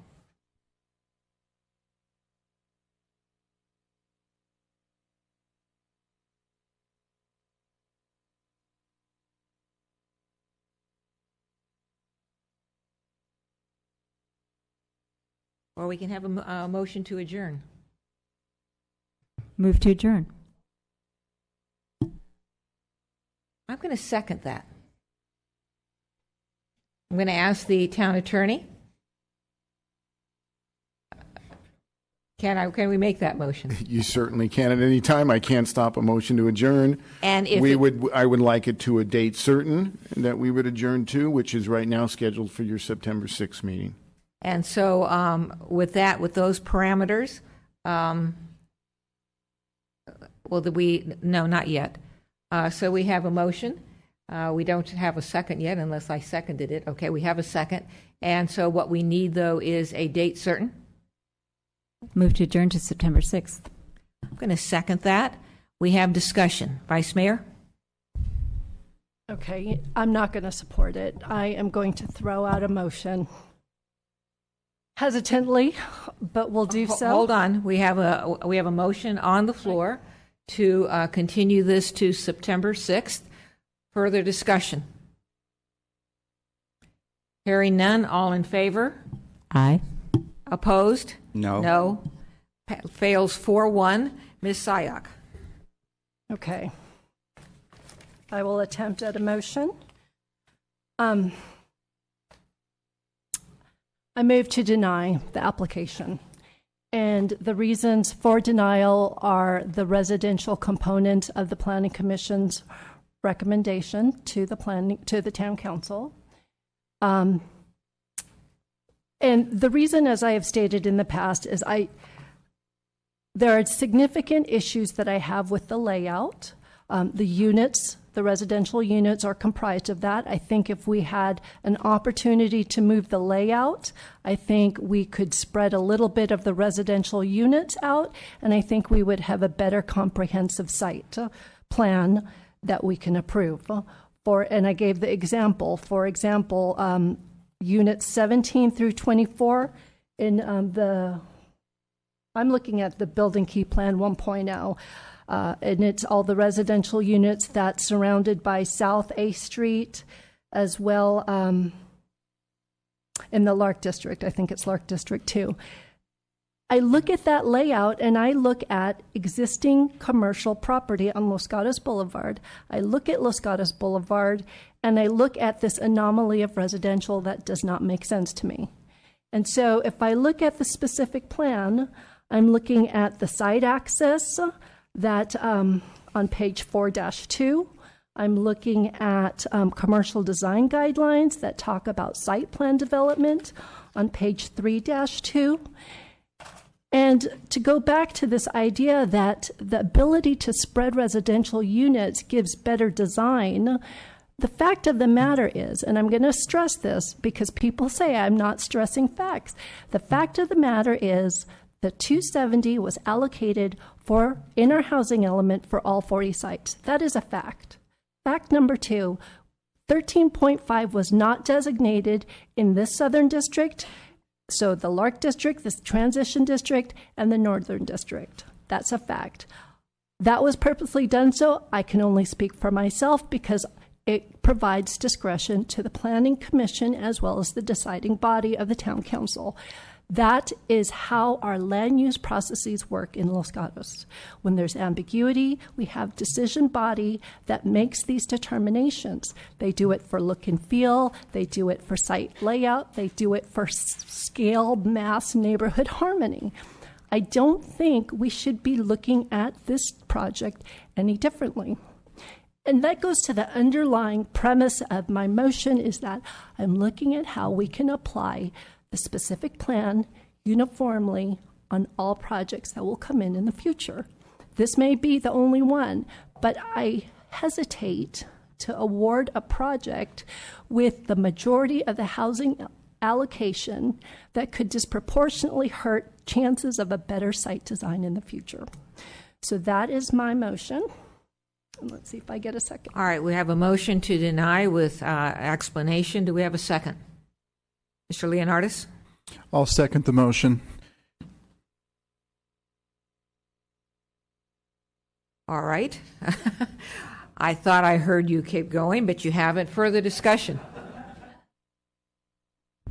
Mr. Rennie? So question for staff. Was anything cited that works as an objectable reason to deny? I believe the law, in other words, what in the law have we managed to hit that allows us to deny without violating state law, basically? I'm certainly not going to make that determination as a town attorney on whether her motion meets the objective standards of the specific plan or does not. That's not my decision as town attorney to overrule the town council's majority decision. We will come back if this is the motion and that's the end of it and there's no more added to it. We would come back with those specific findings, though, and for adoption on September 6th so that we have more time to make certain that everything is captured, not only in that or any amendments. All right, Ms. Jensen. I will not be supporting the motion, and I'm going to go back and cite to the record why.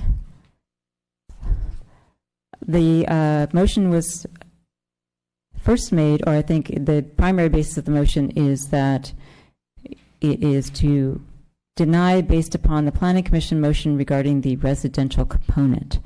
If I look at the record of the Planning Commission meeting on this, there was a first motion that failed. However, it was incorporated into the second motion that succeeded, and there was a comment by Commissioner or Chairperson Badami, I should say, that was the only thing that had to do with residential, which was that the intensity of the project is out of character with the town, and scaling it back with the intensity could have the effect of providing more open space. And I'll go back to our last meeting on this, where we were advised that by state law, that Los Gatos cannot force the developer in this situation to provide more open space because we've declared in our general plan and elsewhere that the town has adequate open space, so we cannot exact open space from an applicant. It also says greater building articulation, possibly reduced building height, possibly reduced building footprint, quite possibly greater affordability and unmet housing needs.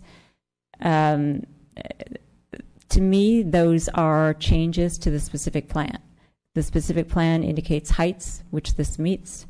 It also indicates architectural and residential commercial design. So anything that matched that would be a change to the specific plan, and this application must be assessed under the existing specific plan. We cannot change the specific plan from the dais. We must assess it based on the plan that we have in place. The motion that actually passed in the Planning Commission included what Mayor Spector basically included in her August 16th second motion that failed regarding the insufficiencies or the stated insufficiencies of the economic report, which I don't think are relevant to this motion.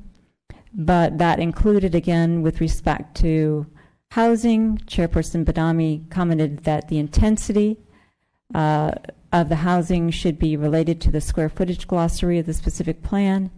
That is only provided by way of example. It is not a requirement of the specific plan. And in fact, most of these units meet that.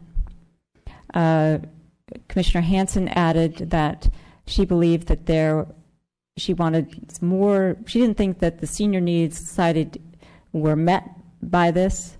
And she cited Appendix C. Appendix C that was discussed earlier talks about housing types. It gives examples of Gen Y and baby boomers. It does not require specific numbers or affordability levels of housing. Commissioner Kane added that he did not like the design of, I think it was units 24 and 25, and that was included in the motion. So on that basis, and again, I'm going to go back to the mayor indicated what she believes an objective standard is. I actually went and looked up objective and subjective just for the heck of it. An objective standard is not influenced by personal feelings or opinions in considering and representing facts. The subjective assessment is influenced by personal feelings, tastes, or opinions. And so to me, that would be architecture, what looks good, what doesn't look good, whether it's an unmet need, whether it's not an unmet need, but not something that is objectively quantifiable by an exhibit or a piece of evidence. So, for example, if the specific plan requires 30% open space and the application says 39%, objectively, they have met the standard. If the specific plan says look and feel, they provide something that I can go and cite to in the record, which I think says look and feel. Another council person or the mayor can point to something in the record that she thinks indicates it's not. Well, then that's perhaps subjective. The vice mayor indicated she had significant issues with the layout and cited section 4.2. That has to do with site access, so I'm not sure how that matches with her desire to spread housing. And she cites 3.2, which is commercial design guidelines. That only has to do with commercial units on Los Gatos Boulevard. We did not require in the specific plan where commercial buildings should be placed, only had a limitation on that they would meet unmet needs, that they would not be over 50,000 square feet, and that a economic study be submitted to the Conceptual Development Advisory Committee. So I don't think that that is a basis for denial. The 13.5 acres of default density are spread throughout the 13.5 acres. However, the number of housing units that are supplied here meets the requirements of the housing laws in the state, meets our housing element, and is a by right.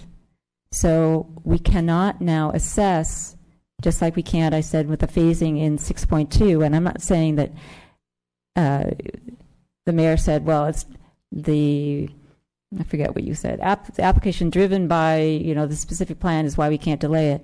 The specific plan specifically says that it anticipates applications over time. So we are not going to get, with the 14 or 15 different property owners, a unified plan. In fact, in the billion years that I've been working on a specific plan for this property, or this area, I should say, the difficulty was getting the property owners to come together and agree on something they would do. That's why we could never get anywhere, because the property owners did not come to the table, did not agree. So the reason we did it this way is to have some kind of comprehensive plan that would steer development, which I cited earlier in my motion to approve. So we are not going to get an application dropped on all of them unless somehow somebody buys all the property, which hasn't happened. Somebody gives up rights or somebody compromises their ability to develop their property. But we don't require that all at once. And in fact, that default density for the state density bonus in the housing has been met by this application. So I don't think that we can go back in any way without what the vice mayor is suggesting, denying this and having it go, I assume, to the court. But this application must be evaluated based on this specific plan, not a desired specific plan, not a different specific plan, this specific plan. So by denying it, we face, and my decision, as I've said earlier, is not based upon the possibility of litigation, but we face litigation from the applicant, from property owners, from housing interests, from nonprofit housing interests, whoever it might be, and we've got umpty-ump legal opinions on both sides of it as to how that plays out, but it shouldn't be ignored, and so I cannot support this motion. Mr. Rennie? Thank you, Mayor. Could I ask staff to repeat the motion? I got a little lost in all this. Certainly would try. So I'll go ahead and start, and then Ms. Bervetti is a much better note taker than I will admit. So the motion was to deny, based on the residential component of the Planning Commission motion, that there were significant issues with the layout, that the units should be spread out for a better site design, and that there's specific concerns with units, I believe 17 through 24 were referenced. I think maybe that's 18 through 25, but I could be wrong. That site access 4.2, which was mentioned by Councilwoman Jensen, was referenced, page 3-2 of the specific plan, And then 13.5 acres was not designated in the specific plan for just the area in the proposed first phase, but to be spread out. And that the intent is to make sure that we're able to apply uniformly across the entire area when applications are brought forward. Thank you. All right, Ms. Sayak, is that accurate? Yes, although in terms of buildings, it was building 18 through 27. All those surrounded by South A Street, Los Gatos Boulevard, and Lark. And is that your understanding, Mr. Leonardis? Yes. All right, I'm going to be supporting the motion, and for the reasons stated by the maker of the motion, but I also want to adopt for my support the recommendations and the bases for the recommendation of the Planning Commission. I want to actually include as my support of the motion the specific plan itself. And in that regard, I am incorporating into my support of this motion the two motions that I made at our last meeting, including all of the bases for those motions. I want to also say that I looked up the word objective also. I guess that's what people like Ms. Jensen and I do. And objective is based on facts, not feelings. It can be based on what we see, on our experiences and our senses, based on mandates of the specific plan as factually applied to this application. So in addition to the entire record that we have before us, and it is quite a record, probably it is the largest I've ever seen on my experience on the council or on a planning commission. I'm going to base it on, the almost 40 years that I have looked and walked and run and driven and been driven around the town of Los Gatos. I'm going to base it on, what I have seen, and that's enough for now. Ms. Sayak. This whole discussion on objective versus subjective, one thing that is objective is numerical. And one thing that I do want to clarify, in the Planning Commission discussion, when there was talk of reducing square footage for residential, it was not only intensity, but I want to point out that inner housing element, which is a part of the reason why we're looking at all this by right. In there, not only did we commit to 270, but we did commit to 156 very low, 84 low, and 30 moderate. Now, you understand that that is something that the town plans for. But also, if you're looking at HCD's comments, that it welcomes the opportunity to assist identifying strategies for meeting the town's housing goals, including encouraging additional affordability in housing types. I want to put two facts. One, you reduce the square footage, you reduce the price. The second fact is, it has been stated on the record that if you put houses on the northern side in a different school district, it immediately reduces the price, again, promoting affordability. Those are two numerical standards that I would like included. Thank you. And Mr. Leonardo, is that okay with you? Yes. All right, again, I am continuing to support the motion, and the totality of the record that I also wanted to include is the fact that I've been working on this specific plan since 2004, on this specific plan since 2010, including the fact that over the years I was the person who chaired the North 40 Specific Plan Advisory Committee, and that as a result of this application, what we are getting are 49 senior units, good. Over the marketplace, not so good. And the rest of the units are right now priced today $900,000 to $1.5 or $6 or $7 million, with people having to earn and I think they said $130,000 to $250,000 if they have a 20% down payment. So we're having these challenges with the specific plan, with the application, and then we look to what we get, where I think everybody on this council, and maybe even who I've heard in the community, would really like to have true low-income housing. Further discussion. Mr. Leonardis. Thank you, Mayor Spector. I'm glad that you brought forth that point. We all received a piece of correspondence reminding us how we all voted in the series of motions that we went through when we voted when the specific plan was adopted last summer. And as I was voting for motions like number of housing units, it was my understanding at the time that they would be incorporated into the 3 districts. That's why I voted the way I voted on that motion. I was also under the belief that there would be affordable housing for not just 55 and older, but for all age groups. It's kind of ironic because we're always trying to help with senior housing, which is a great thing. But by doing that and in putting all of the affordable units in the senior housing project, it causes almost like a discrimination against those who are not seniors. And that's not in accordance with what I think our BMP ordinance says in Los Gatos, and I think we need to pay attention to that going forward. That was a great concern of mine. The other piece of correspondence that highlighted that was from Miss Marlene Rodman, and she mentioned there was a school teacher who was considering moving out of the district because she couldn't afford to live here, and she's a wonderful teacher, and she's probably not 55 years old and probably cannot occupy one of those senior units. I think of those kinds of cases, and I think, well, what are we trying to do here? I'm not against market rate housing, but for it to be positioned in a way where all of the senior housing allows for, or all the below market rate housing allows for seniors only, and all of the other houses market rate housing, that was problematic for me as well. So wanted to look at possibly spreading it across the other zones, and that kind of is in line with my comments earlier in the evening. What is going to go in those other zones? We don't know yet, apparently.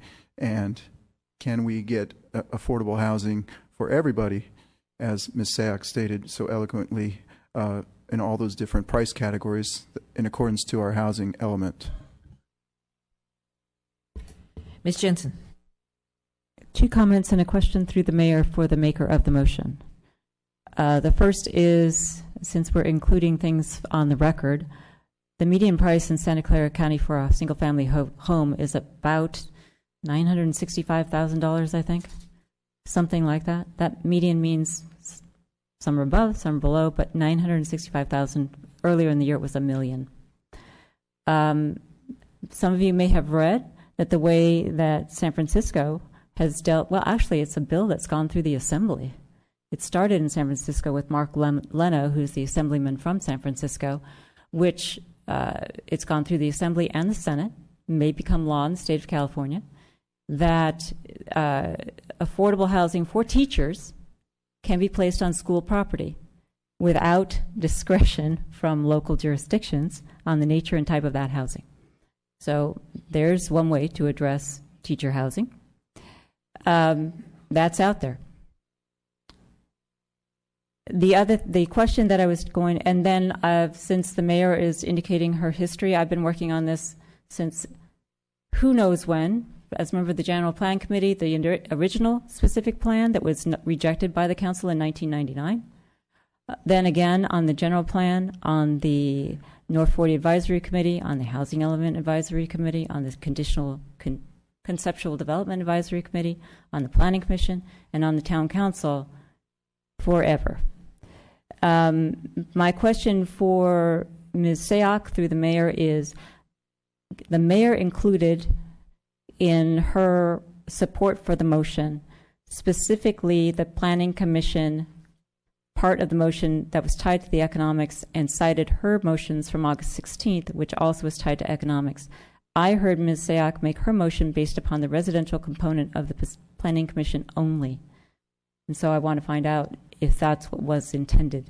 And I will ask Ms. Sayak if Ms. Sayak chooses to respond, but what I was delineating were the bases for my support of Ms. Sayak's motion.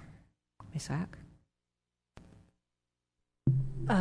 My motion incorporates only the residential component, so. And if I may, Ms. Jensen?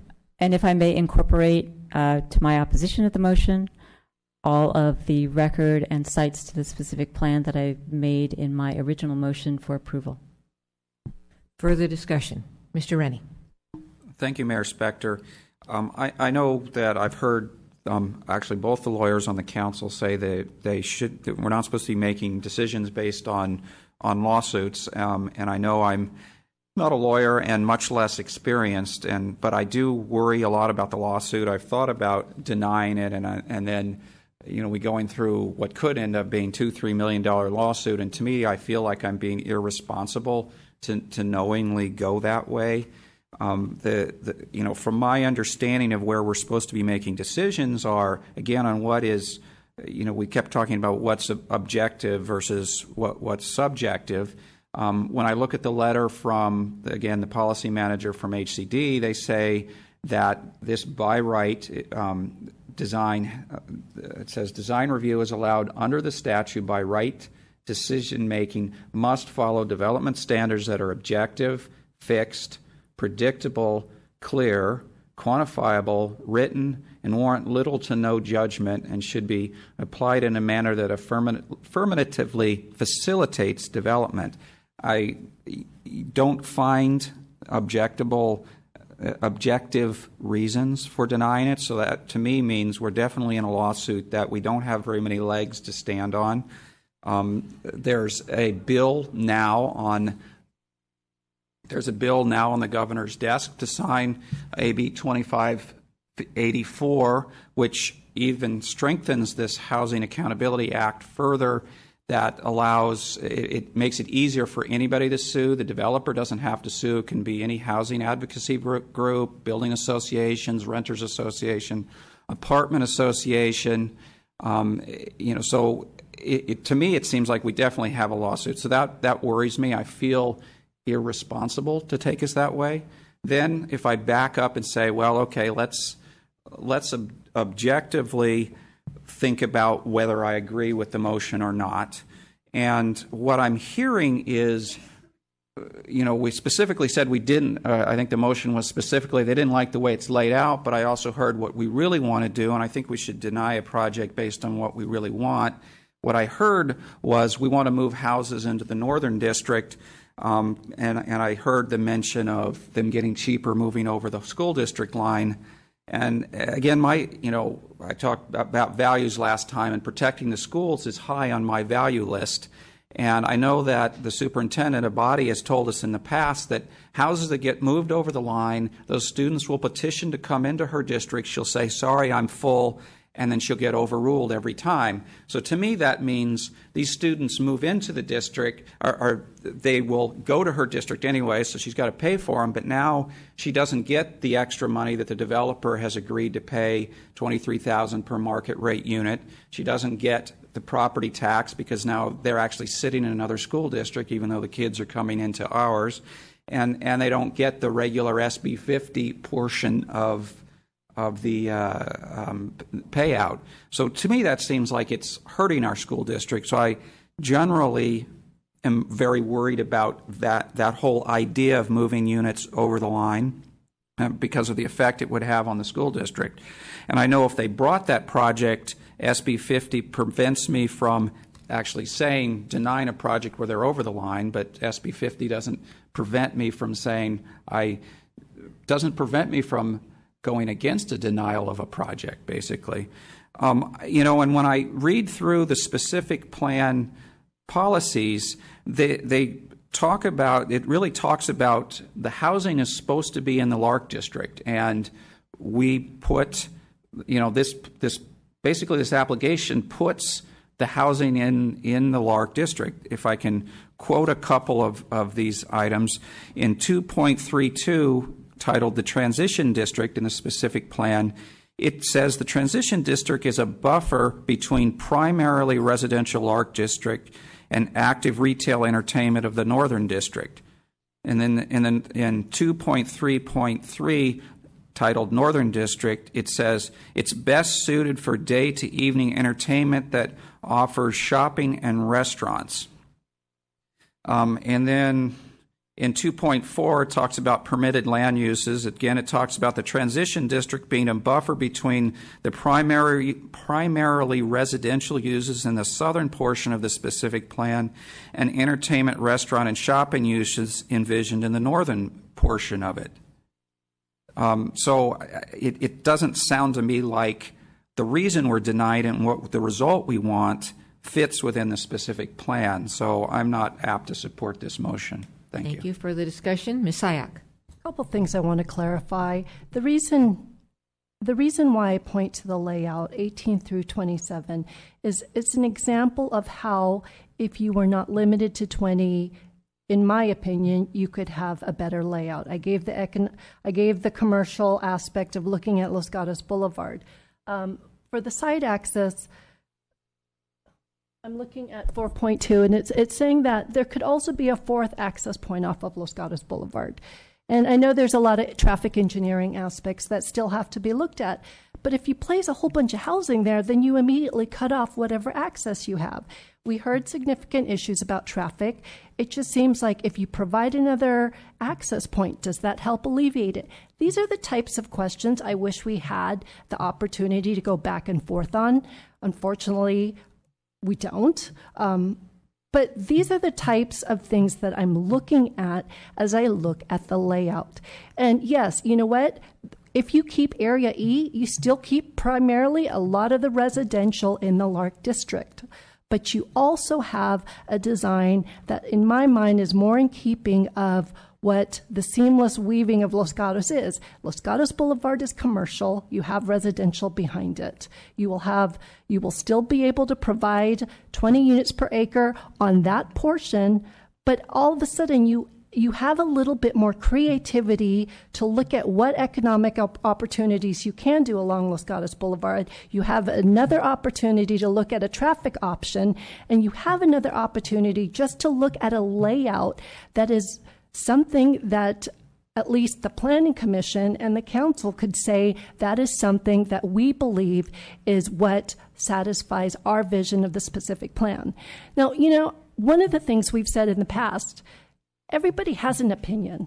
And I don't fault that 5 of us clearly have different ideas of what meets the specific plan. It's not based on longevity. It's not based on who studied more.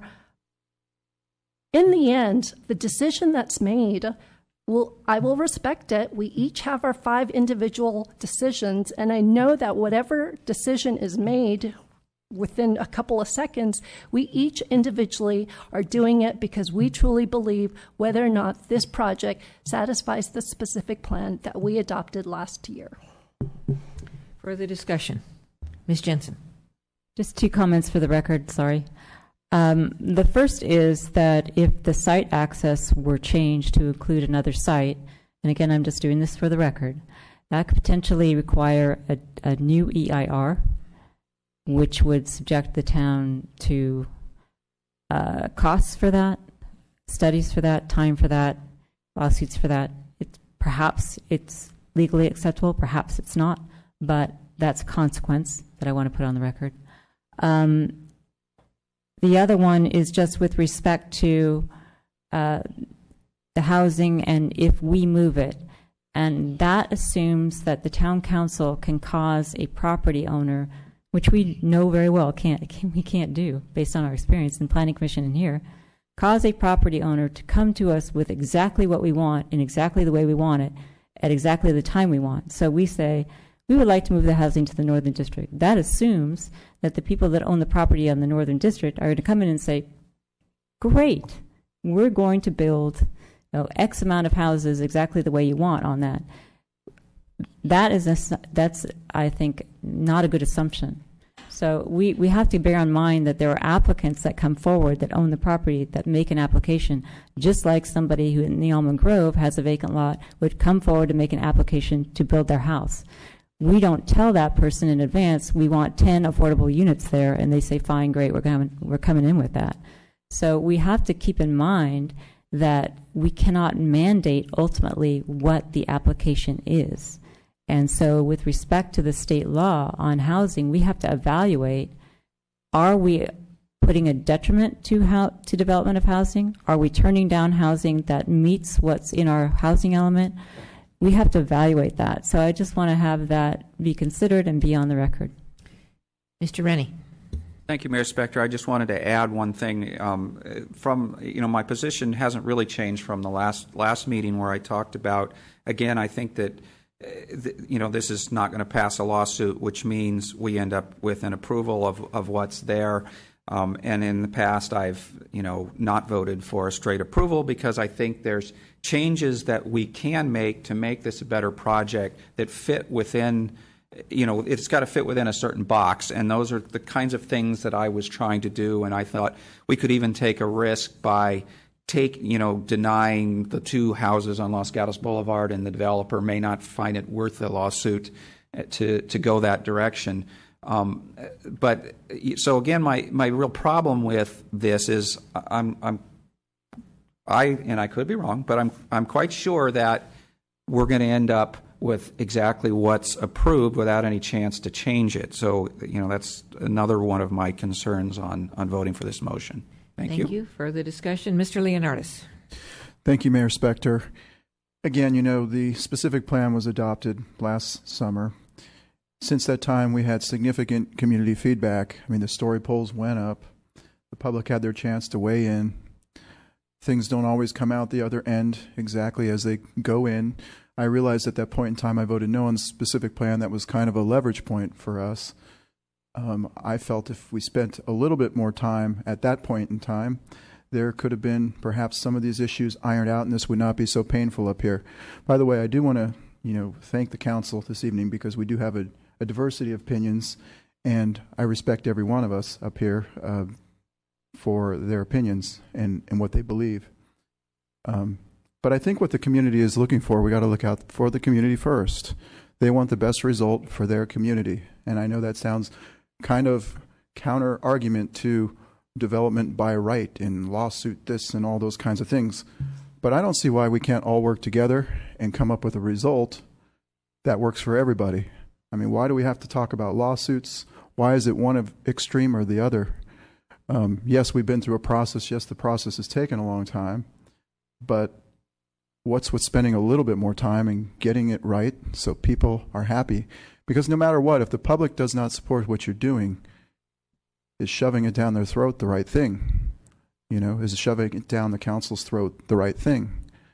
I don't think that's the best way to go about things. Now, I know this developer has been very generous and very open and very process-oriented and very, accommodating to requests and things. But the bottom line is this.